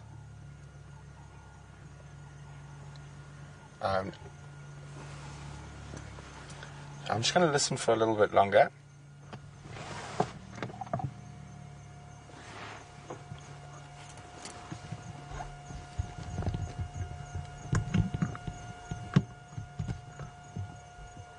Now, as I said, it can be the tiniest little noise that can give away a leopard or a lion's presence. So I'm going to go take a walk in here. Fingers crossed we find Queen Karula on a kill. While we do that, let's go see what Jamie's up to. I've also been off on foot trying to work out where on earth these lions have gone. And it's become incredibly windy out here. Oh, it's half of the population of the impala on Arathusa. Hello, guys. They're all looking very relaxed and not looking at all like lions came marching through here. However, I've decided that my best approach in order to find these lions, if they haven't gone to Simbombili, which I'm starting to suspect might actually be the case, I think they might have crossed and then walked back across just a little bit to the north of where they were. But I'm thinking if they haven't done that, then they might well have decided to go across towards Red Dam. That's going to be my next port of call, is to go and check around there. And of course, look for all kinds of other creatures that we might see out here in the African bush. Sorry, I just actually had to get out of the car ever so quickly. But I'm now back on and attempting to unfold and untangle my earpiece. Already, the impala are looking cold. They started getting that deep red color that they get whenever their coats are puffed up.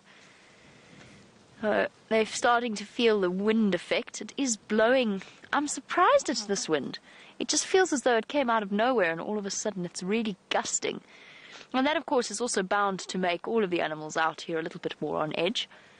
But let's go investigate. Let's see how the rain topped up, or if the rain topped up Red Dam, because apparently they had lots and lots of rain here on Arathusa. Let's go see what's happening there, and whether or not our hippo friend is still around, and whether or not the lions have decided to come across there for a drink. I just don't think it's likely, because there's so many puddles in the surrounding vegetation that they could just go and lap up some water from. I don't think they would go out of their way to go to this water hole. And they wouldn't even do it in order to hunt, because all of the other animals are going to be adopting a similar approach, which is to just go and drink at the puddles rather than the water holes. Now, for the predators, whilst we enjoy the rain and we rejoice to have the rain around us, it does make their lives a little bit more difficult.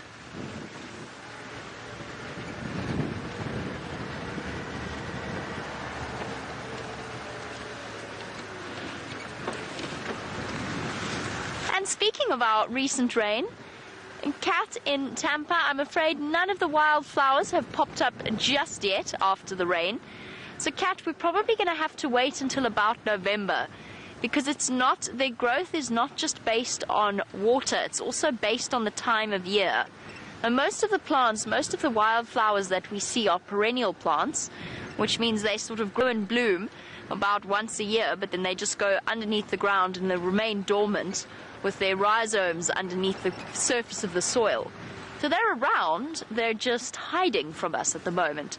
So I haven't seen any wildflowers around me, but if I do see any, Kat, I promise I will stop and show them to you.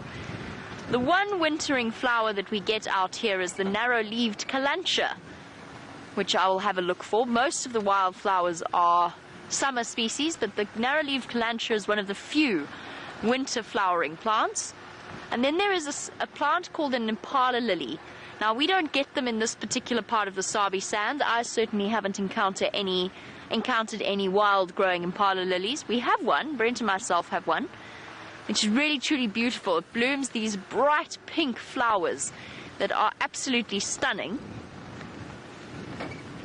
But that is not a plant that they much prefer, the sort of rockier areas, and not one that we see around here.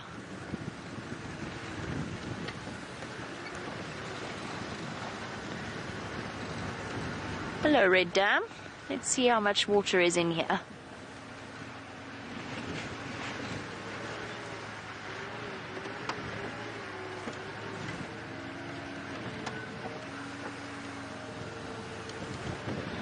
Lots of water. Lots of water. This is probably the most water I've ever seen in Red Dam, or it feels like it is. Even a year ago when I first started working here, I don't think there was this much dam in Red Dam. Looking lovely. Unfortunately, it is also looking almost entirely devoid of life. There's no hippo hiding in his usual corner. There's one blacksmith lapwing wandering around the water's edge. And that is that, unfortunately. Otherwise, all quiet at Red Dam. We'll have to wait another few days before the water holes become active once again. Hoping to have a quick drink and pick up whatever freshwater mollusk they can find.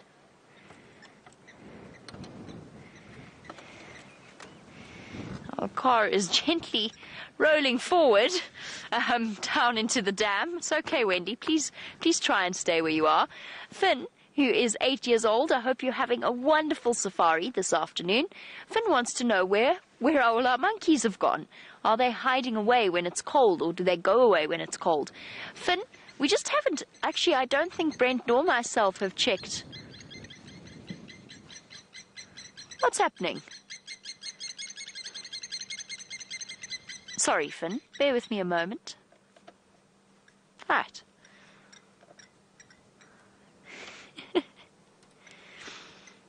Oh, there's a leopard. There's a leopard there. That's why they went crazy. Can you believe it?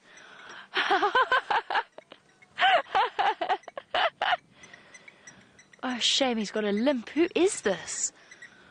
Oh, no wonder the lapwings got so cross. A male leopard has just come down to the water's edge to drink while we're sitting here. Okay, I take it back. I take it back. Red Dam is not devoid of animal life. I was entirely wrong. Okay, so who have we got here? Somebody with quite an uncomfortable looking limp. Could this be Tingana? It looks like it might be. I haven't seen him in absolute ages. Well, that was an entirely pleasant surprise, wasn't it? What a way for things to change. Okay, let's watch him drink from this position. The reason I say, no, we can go a little bit further down so that we can change our angle slightly. Sorry, Finn, we got interrupted by a leopard. I'll tell you about monkeys a little bit later. Wow. Okay, so we're going to go down here Oh, we almost went into the water's edge.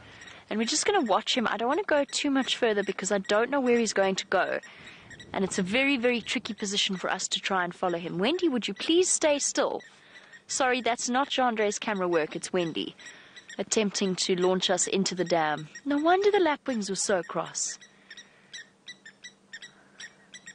Hello, gorgeous. Where have you been hiding? Dive bombing him. I think he's going to decide not to get his feet wet. I think he's going to go back up the bank where he came from. Yeah. Please don't go over the back there, because I have no idea how we'll follow you. Thank you. Thank you, good boy. That's a good boy. Ah, beautiful. Shame, and the poor lapwing parents are fuming that he is here. This is incredible. Who are you? And wanting some more to drink, he just did a very quick hop over. This is Tingana, isn't it? Am I going crazy? I need him to just turn his head ever so slightly. It feels like it's been so long since I've seen Tingana. And the blacksmith lapwings are taking every thought out of my head. Our station's 1 Madoda Ingwe Red Dam.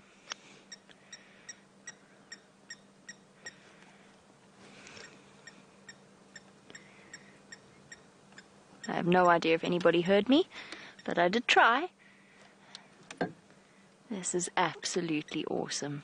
Hello, boy. Doesn't look like Mvula, does it? It could be him. He looks a bit small for Tingana, but his ears don't look tatty enough for Mvula. I just want to double check. Okay, let's wait and see. Let's wait until he gets a little bit closer.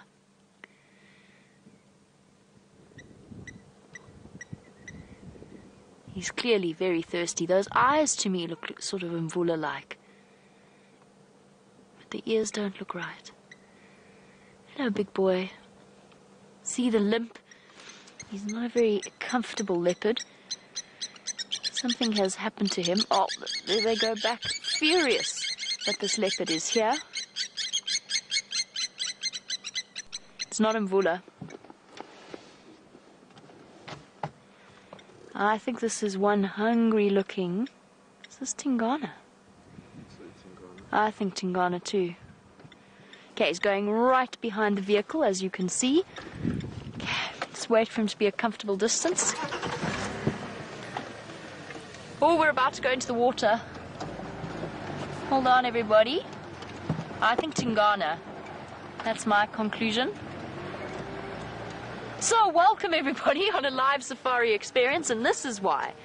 Yeah, he's marking his territory, it's definitely.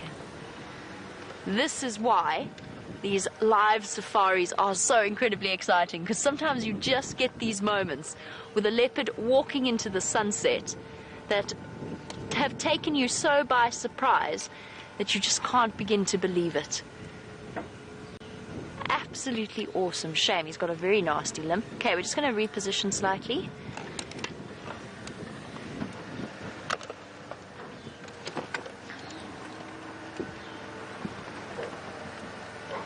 Oh, bushbuck just saw him. There's a deep barking sound. That's what's attracted his attention. Mid squat.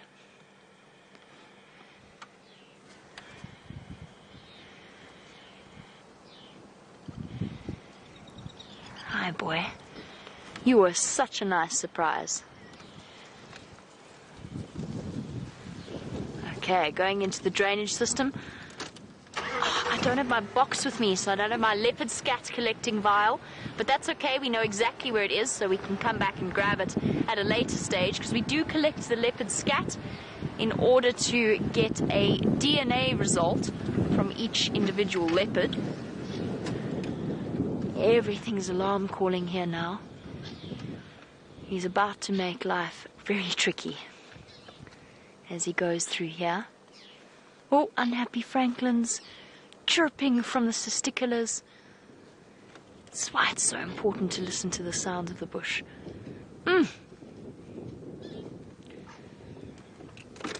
his front right, I think.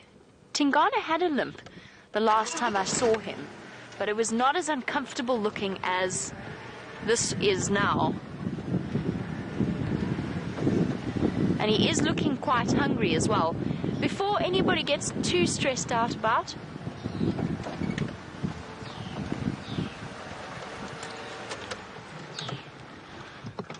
so Shamel, you were asking about Tingana having a limp and whether or not this was him. I think it's him, and he did have a limp, you're right. But it seems to have got worse since I last saw him. Still not enough to harm his hunting abilities. Stations, if anyone can copy me, I've got one Madoda Ingwe now mobile west from Red Dam towards the pump house.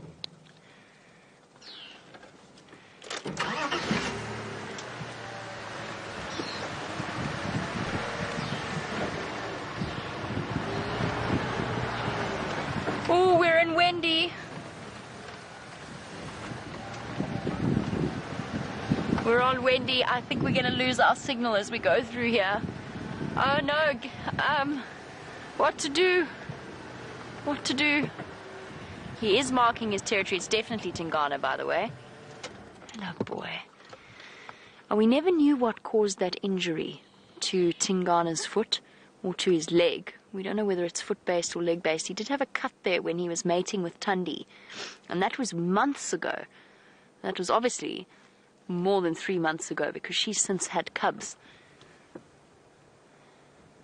Urine scent marking, so spraying his urine, making sure every leopard in this area knows that he is around and about. I still can't believe that happened. Sitting there at a dam.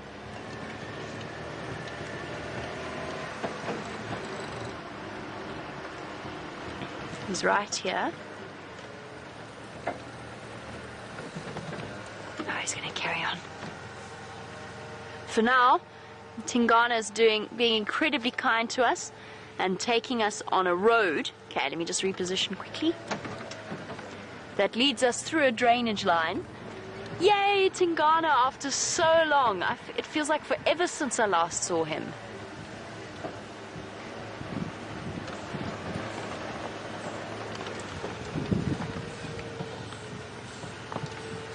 You can hear all of the testiculars going crazy.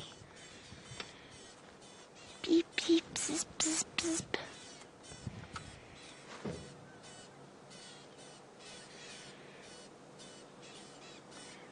Oh, this is the way that a truly wonderful afternoon goes. We always talk about how we never plan anything. This is exactly why. Oh no, don't go up that way. Oh no. Oh dear. That's not good.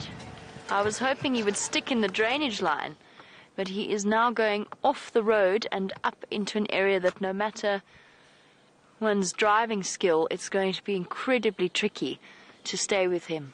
I can still see him.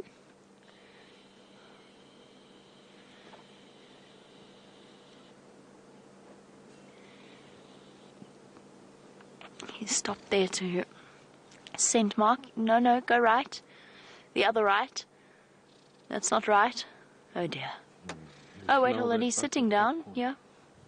He's sitting down. Oh. Okay. Let's try and get a view of him from here. Perhaps we will be able to get the vehicle up. Oof.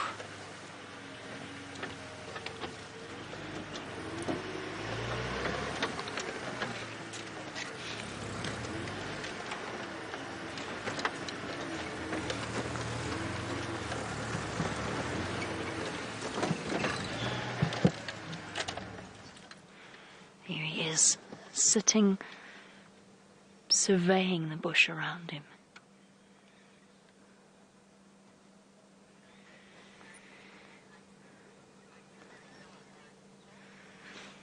Now, there is a very, very good chance if he continues further into this block that we could lose signal. Oh, it's hugely unfortunate. I'm really hoping it isn't going to happen. But there is that possibility. I have tried calling other vehicles into the sighting. Nobody's responded to me. So we have him all to ourselves, and for the moment he has gone, not flat, but he has sat down. I don't think he's going to stay that way.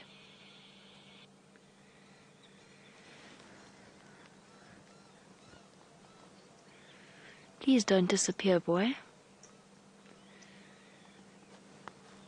Oh, this is awesome. I feel as though it's been at least a month since we last saw Tingana. So he is, for new viewers who have joined us in that month period that we haven't seen him, Tingana is the dominant male leopard in the area in which we traverse. So he, probably of all of the male leopards, we spend, or used to spend, the most time with him. Mvula, at least over the last year.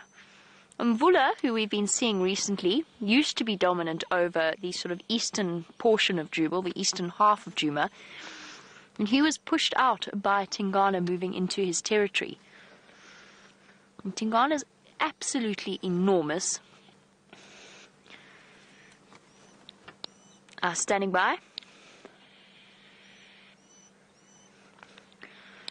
I'm trying to stay with him. He's now moving south into the block, just sort of between the pump house and Natchkova.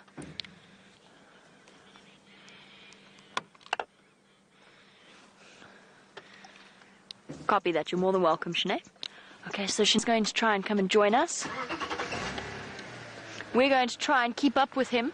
Unfortunately, he is making life very difficult. Obviously, I can't go in there with the vehicle. There's no way on earth I'm going to manage that. And we're going to try. The only thing I can suggest is for us to go around and hope that he pops out into more of an open area. Sorry, everybody, bumping about on the back. I can't really drive through here either because it's only going to make the erosion here 10 times worse. So where is he gone?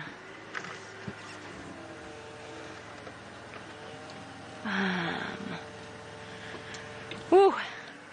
If we go further in here, I think we're going to lose our signal, but we'll try. We'll give it a go. Cross fingers, everybody.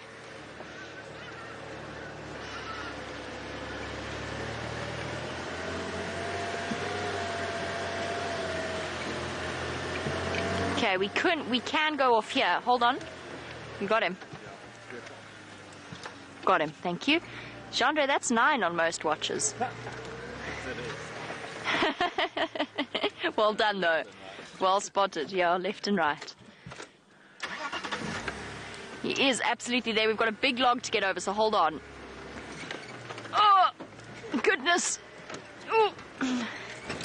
I hope there's no stumps. Please let there be no stumps, no stumps, no stumps, no stumps.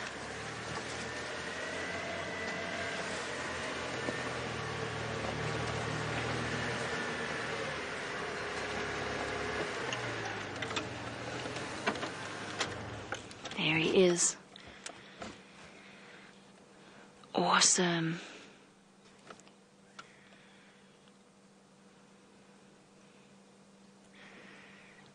Such a stunning view.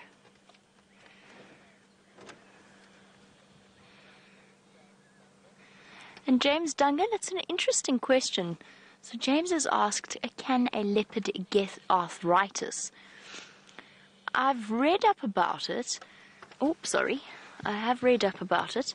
It does seem as though it is a possibility, but it's something that usually only occurs in really, really old individuals and potentially in captive bred individuals. So in other words, animals that don't get the exercise that they might otherwise in the wild. Did Tingana have that scar when we last saw him?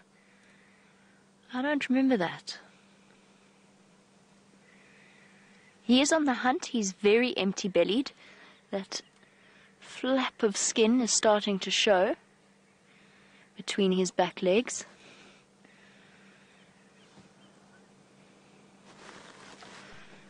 Okay. And he is intent and alert. He's looking to hunt something. He's looking to eat. And I think something's attracted his attention off in the Tambuti thickets. I just want to watch his behavior because he's listening. He's not actively hunting just yet. He's listening. Okay. He's decided he's going to keep moving. We'd know instantly if he was stalking. It would be very clear in his body language.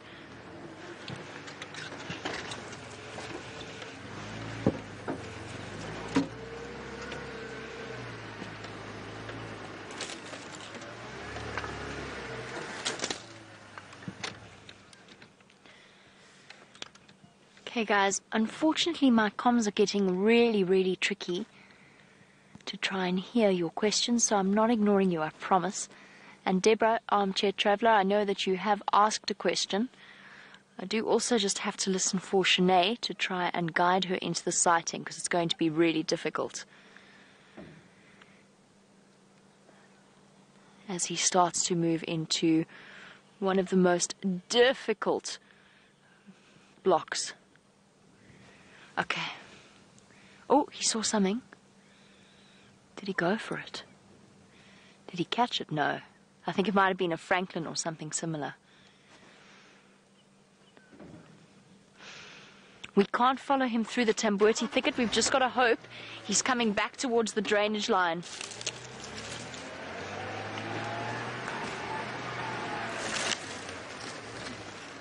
He's dashing and ducking in here.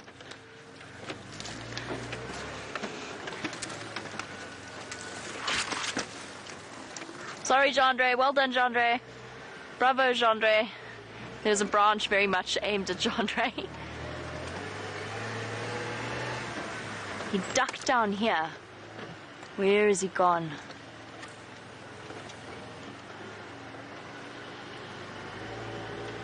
There he goes. He's going to pop out here.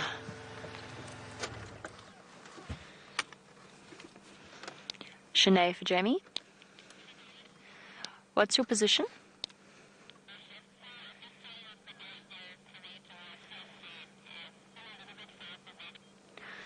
Okay, copy. I'm going to try and stay with him at the moment. He's on the southern side of that drainage that runs between Red Dam and Buff Skull. I'll try and keep with him.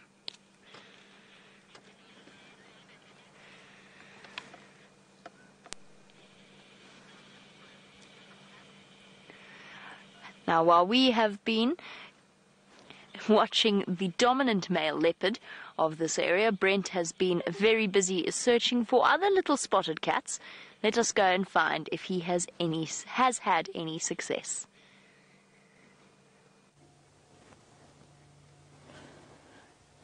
So after some serious tracking, I actually managed to find both of Karula's little, look, there we go, playing.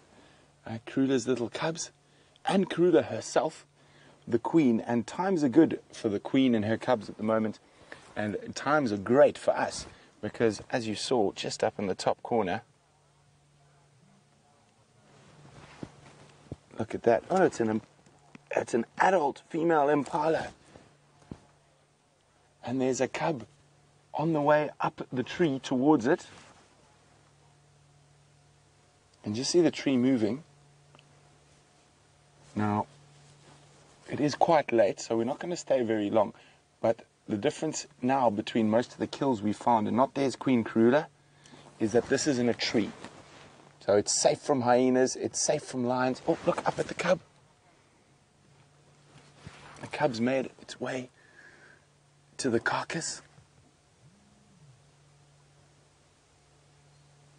Oh, look at that. Yum, yum, yum, impala for dinner.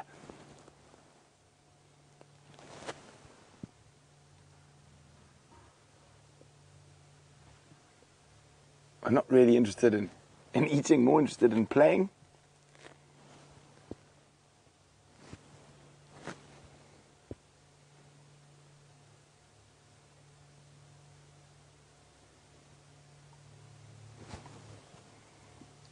And you can see how intact that carcass is.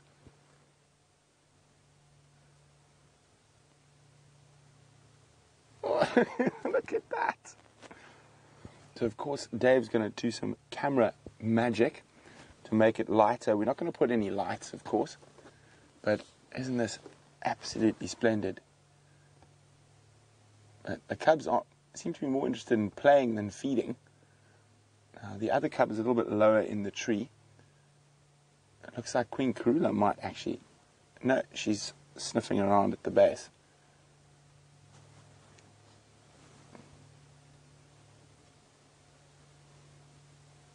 There we go. The times are good for Queen Karula. There she is, to the right. There we go. She might go up the tree. Oh, looks like she's eaten quite a bit already. Probably the liver, the lungs, some of the rump from what I could see.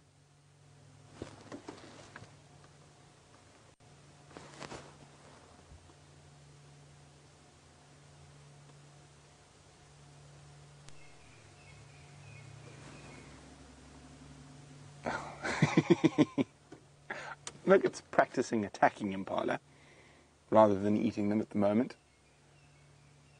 That's a wonderful spot for us that she's put it in. A very beautiful part of Djuma here in the Mawati River.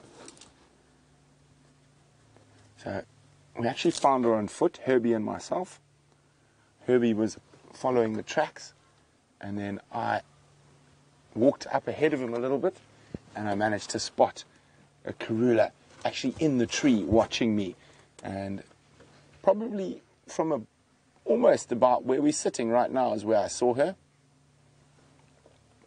She just watched me, and I walked back. I told Herbert, and we rushed back to the car to get here before dark.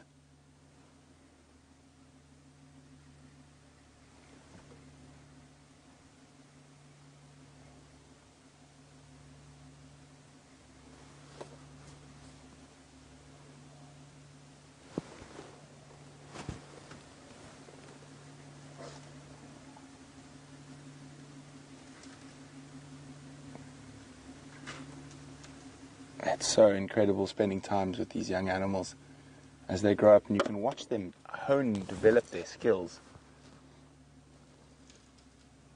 So a lot of their skills are instinctive, but practice makes perfect.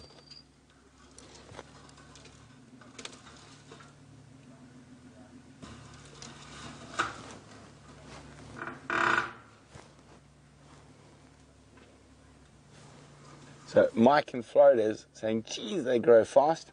How much weight do they pick up every week? Well, Mike, I'm afraid I can't answer that exactly, but they do grow incredibly fast. These guys were born on the 2nd of February, so March, April, May, June, July. So they are, including February, about just under 6 months old. 2nd of February will be their 2nd of August will be their 6-month birthday. Oh, now there's the other cub who's just playing with a very old, oh no, it's a piece of fluff from the impala that's dropped, and just, again, rather keeping itself entertained rather than eating anything. I don't imagine there's too much meat on there.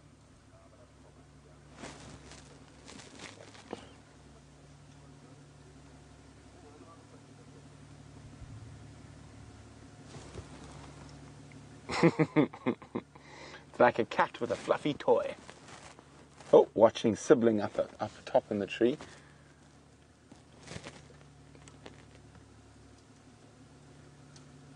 Well, a big impala like this, that's going to give us some really great sightings over the next few days.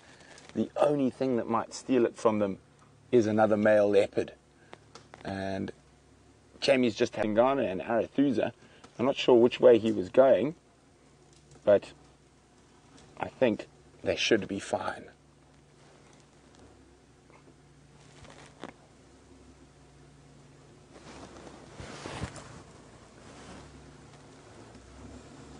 Isn't that just too cute?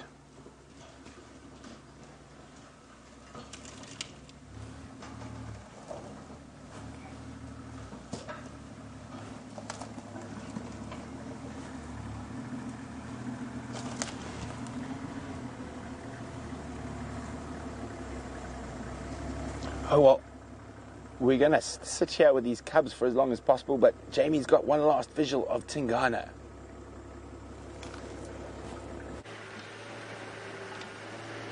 Guys, the leopard is very much on the move, and I don't want to risk you guys missing out on seeing him.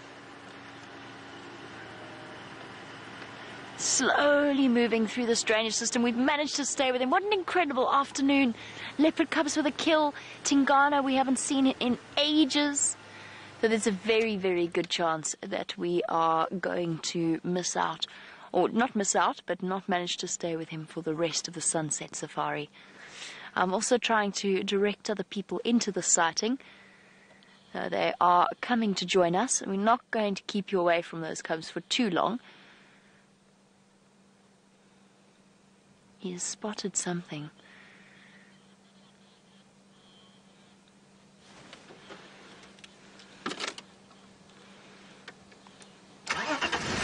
Okay, let's keep going, let's keep going. And try and stick with him.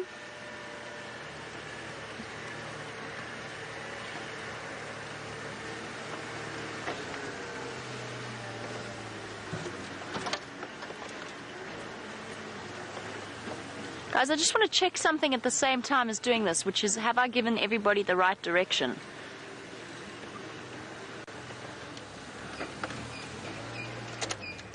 I'm pretty sure I have, but I'm just double checking. See, he's very much looking to hunt.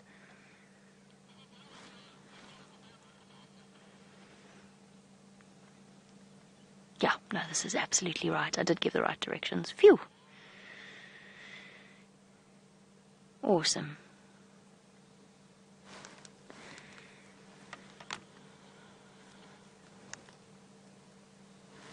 This is such a wonderful sighting.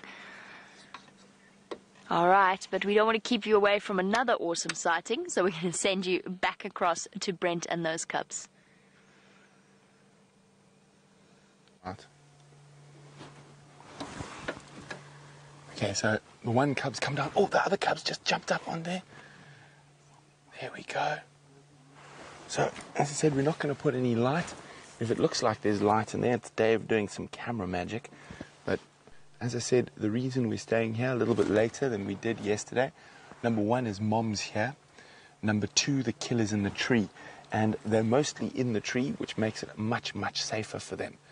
So that's why we're here in this slightly darker than we would normally stay with these little leopards. And they're getting big so quickly. It's not even attacking the impala, it's attacking the branch.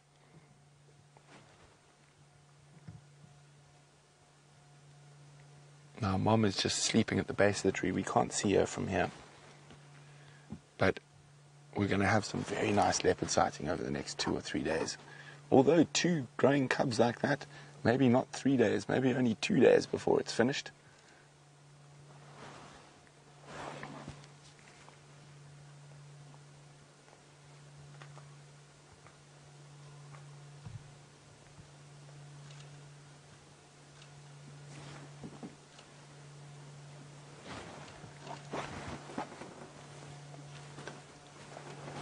Look at that. Isn't that just beautiful?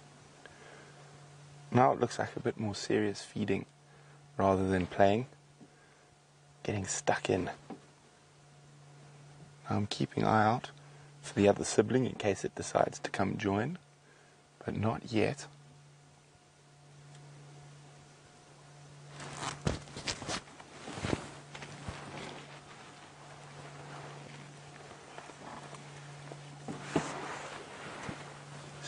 So special to be able to be here.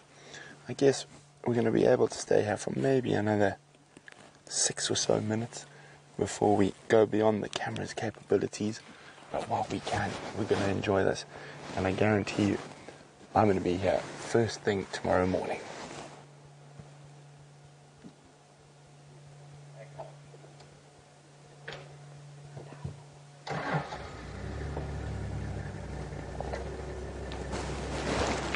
So Tula Ann, who's 4 years old, would like to know, how do those little cats stay in the tree with that animal? Well, like if you've got a kitty at home, Tula Ann, they've got very sharp claws that help them hang on to the branches and the bark. And how the animal got into the tree is Mom actually caught that animal and put it up in the tree so it's safe from hyenas.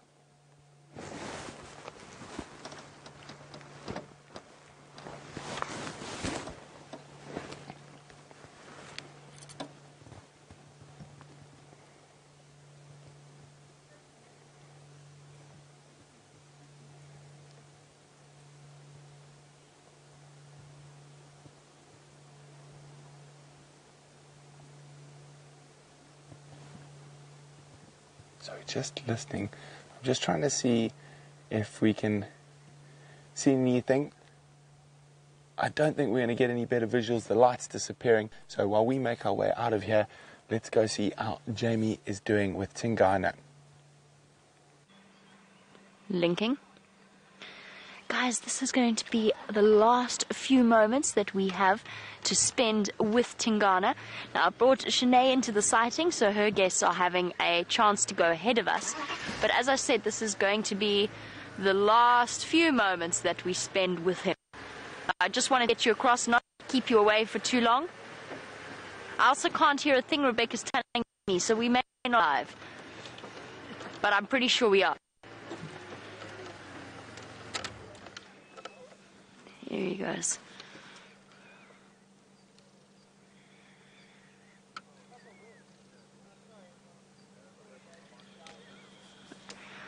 And there we go, the last few moments with Tingana.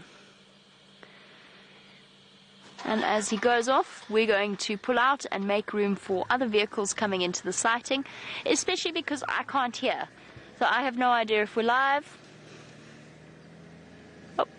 Oh, hey, I can hear you. Hey, Rebecca. All right, so our last few moments with Tingana, we're going to pull out and let the other vehicles have some time with him. In the meantime, I'm going to send you back across to Brent.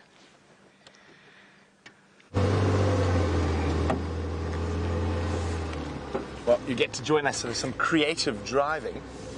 Now, getting in here was quite interesting. Now, getting out of here in the dark is going to be even more interesting. So, if it looks like we're going to roll over, we're not, don't worry. We've been doing this for a few years, and these little vehicles are incredibly capable. You can watch, I'm about to go, ooh. We can take them to about 45 degrees without rolling over. That wasn't even 20, no stress. Getting out of the drainage line, however, could be a little bit more difficult. Might need to get some speed to climb the steep bank. Let's see. So that's where we came down. I don't think we're getting... Oh, sorry, scrub hair. Disappearing, there it is. We came down here. Getting up might be a bit interesting.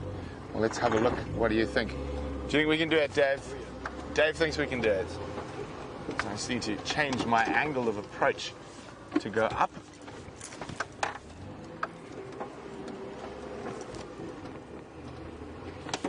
Oh, it's not that bad. I think we've done worse. Now, the one thing that might happen now is we might lose a cameraman because there's quite a thorny patch ahead.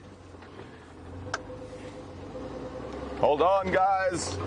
Whee! Oh, didn't even have to go into first gear. Okay, so you can see this is some of the more fanciful driving we get to do. Now, here we're next spot, we're on a steep incline, but, oh, did we catch a tree? I think we caught a tree there. But on a steep incline, but that's not the problem. The incline isn't the problem, it's the thorn trees on either side at the top of the incline. And there's some very big ones on that. So you got big, long, straight on the brack thorn on the left, and then you got hooked and nasty on the knob thorn on the right. I think we should be able to get through. And we'll try to at least. Okay. Try to keep the cameras clear as well. So we don't mind impaling ourselves like that, or our camera operators, but we look after the equipment. There's quite a strange sight behind me. There you have Dave, who has a 5-litre water bottle that he's using to fend off the thorns. Quite successfully, I think. The only thing that could have made that better is if the thorn had punctured the water bottle and sprayed all over him. But that was quite clever, Dad.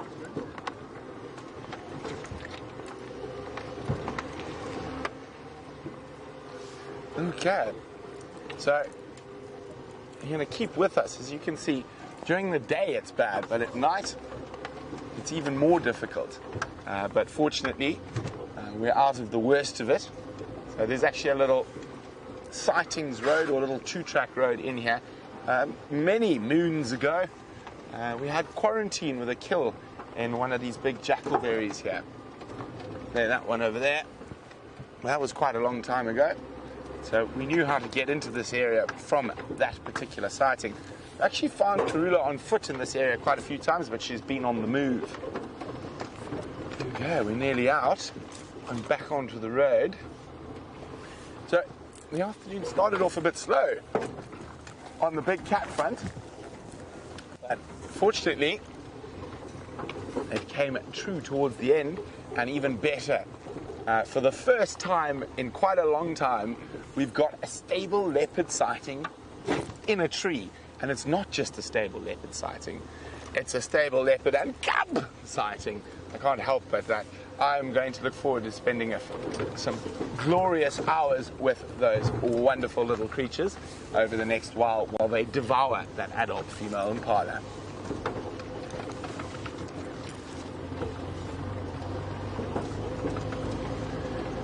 Aha! Back onto semi-solid ground, the main road. There's my spotting device. There it is.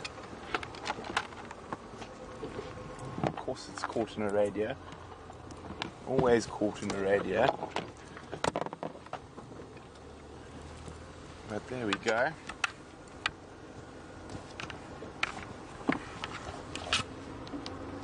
Okay. Now I wonder what other wonders we can find in the last 10 minutes. I just can't get over how awesome it's going to be for the next couple of safaris, having Karula and the cubs on it. And let me just say it again, adult female impala. Well done, Mom, for lifting that heavy thing in the tree.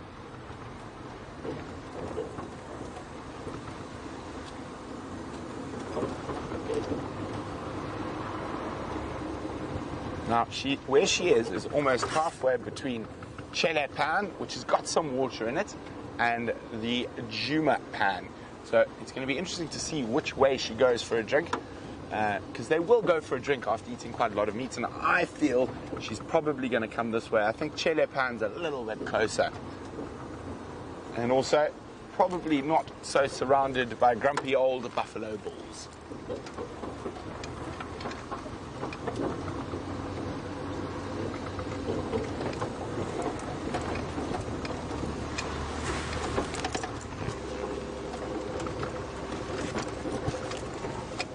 It seems like everyone's very, very happy that we got to see 4 leopards today.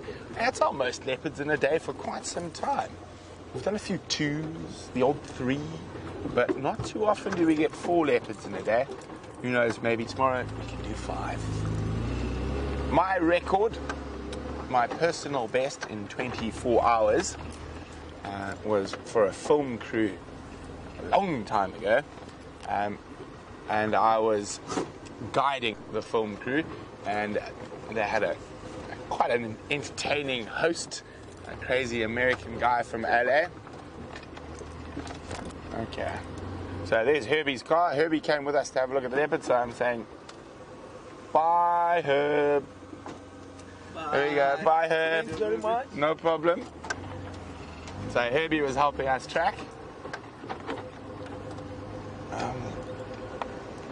Okay.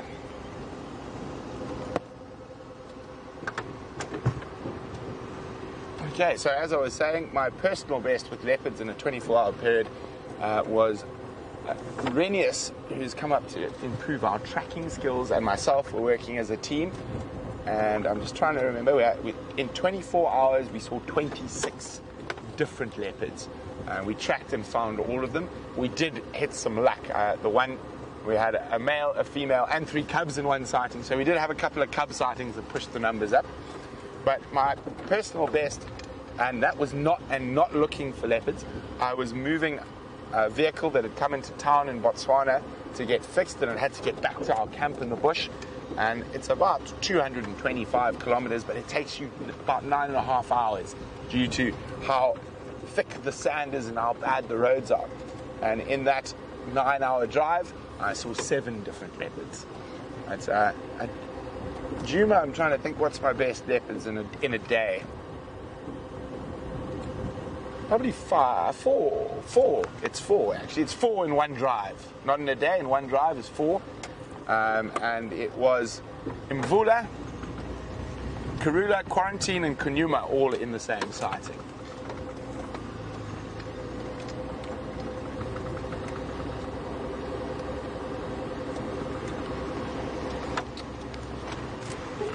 Maybe some of our long-time wild earth viewers can tell us, what is the most leopards ever seen on a single drive? I'd really love to know that little tidbit of information, and maybe we can work our way to changing it, improving on it. What is the most leopards seen in a single drive for our long-time viewers? Maybe someone can let me know, and you can do that, hashtag SafariLIVE, as I'm sure our long-time viewers know, or questions@wildearth.tv. What an amazing sunset safari, the glorious African sky ahead, leopards in the bank for tomorrow morning. I think I have we've earned our apple juice this evening.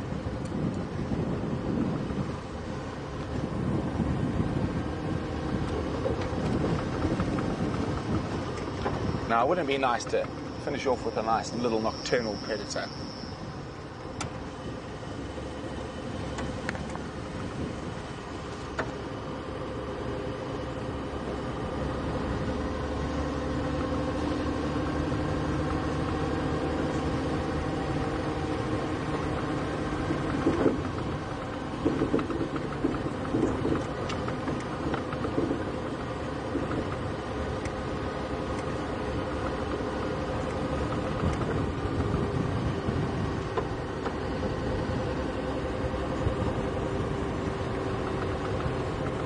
So we're going to make our way back towards camp, and on the way we're going to check for any nocturnal critters, bush babies, white-tailed mongoose and the like. But from Dangerous Dave, the dish, and myself, it's been an absolute pleasure having you on the back of the vehicle with us on this sunset safari, and I am absolutely thrilled to take you on another safari, bright and early tomorrow, just after sunrise. But till then, let's see how Jamie's endeavours in the western sectors are going.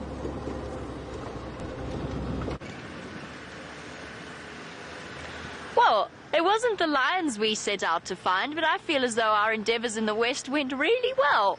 There is a certain joy in tracking down and finding an animal, and spending time, investing that time in searching for them. But those wonderful surprise moments are also, to me, something really, really, truly special.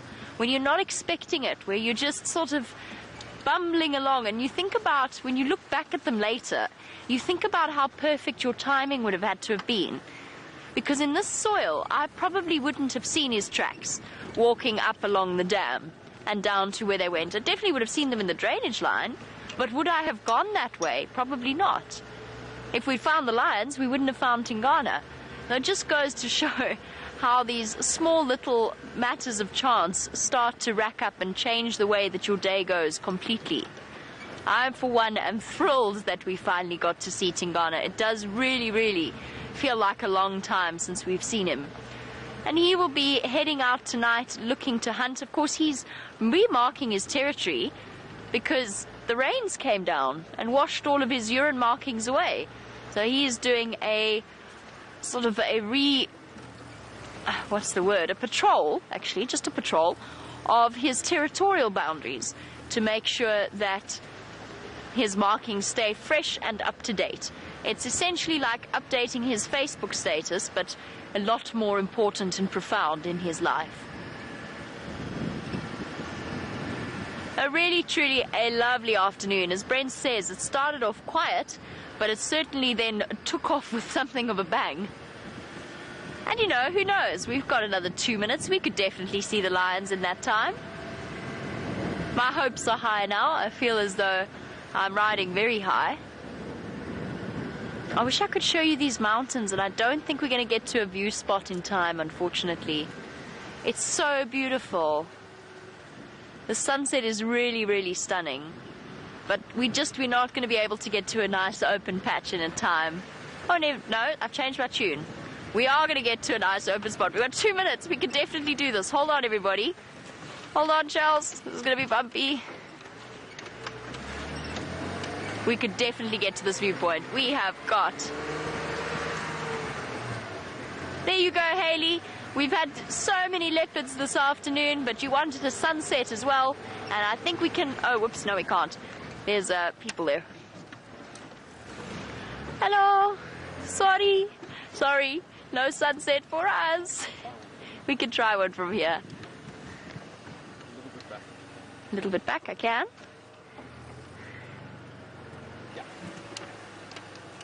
Here we go. For Haley, there you go. A sunset for you. With the mountains just poking out over the back. Beautiful. What a lovely way to finish off what has been a truly stunning and surprising afternoon. So, on behalf of myself and the entire Wild Earth team, we'd like to say a very big thank you to you all for joining us. A big thank you to Jean-Andre for his fantastic camera work, and he truly did get some amazing shots of Tingana as he wandered through that beautiful setting. And a big thank you to Rebecca and to Jerry in final control. I've just realized Chelsea's sitting on the back, so it has to be Jerry. And most importantly, as I said, I'd like to extend our thanks from all of us here at Wild Earth for joining us, for sending us through your questions and your comments, for sticking with us whenever the gremlins attack, and for having patience to wait for those wonderful moments when the wild animals just kind of pull it out of the bag. Definitely been a fantastic afternoon. So we will try and match that tomorrow for the sunrise safari. In the meantime, farewell and have a wonderful day.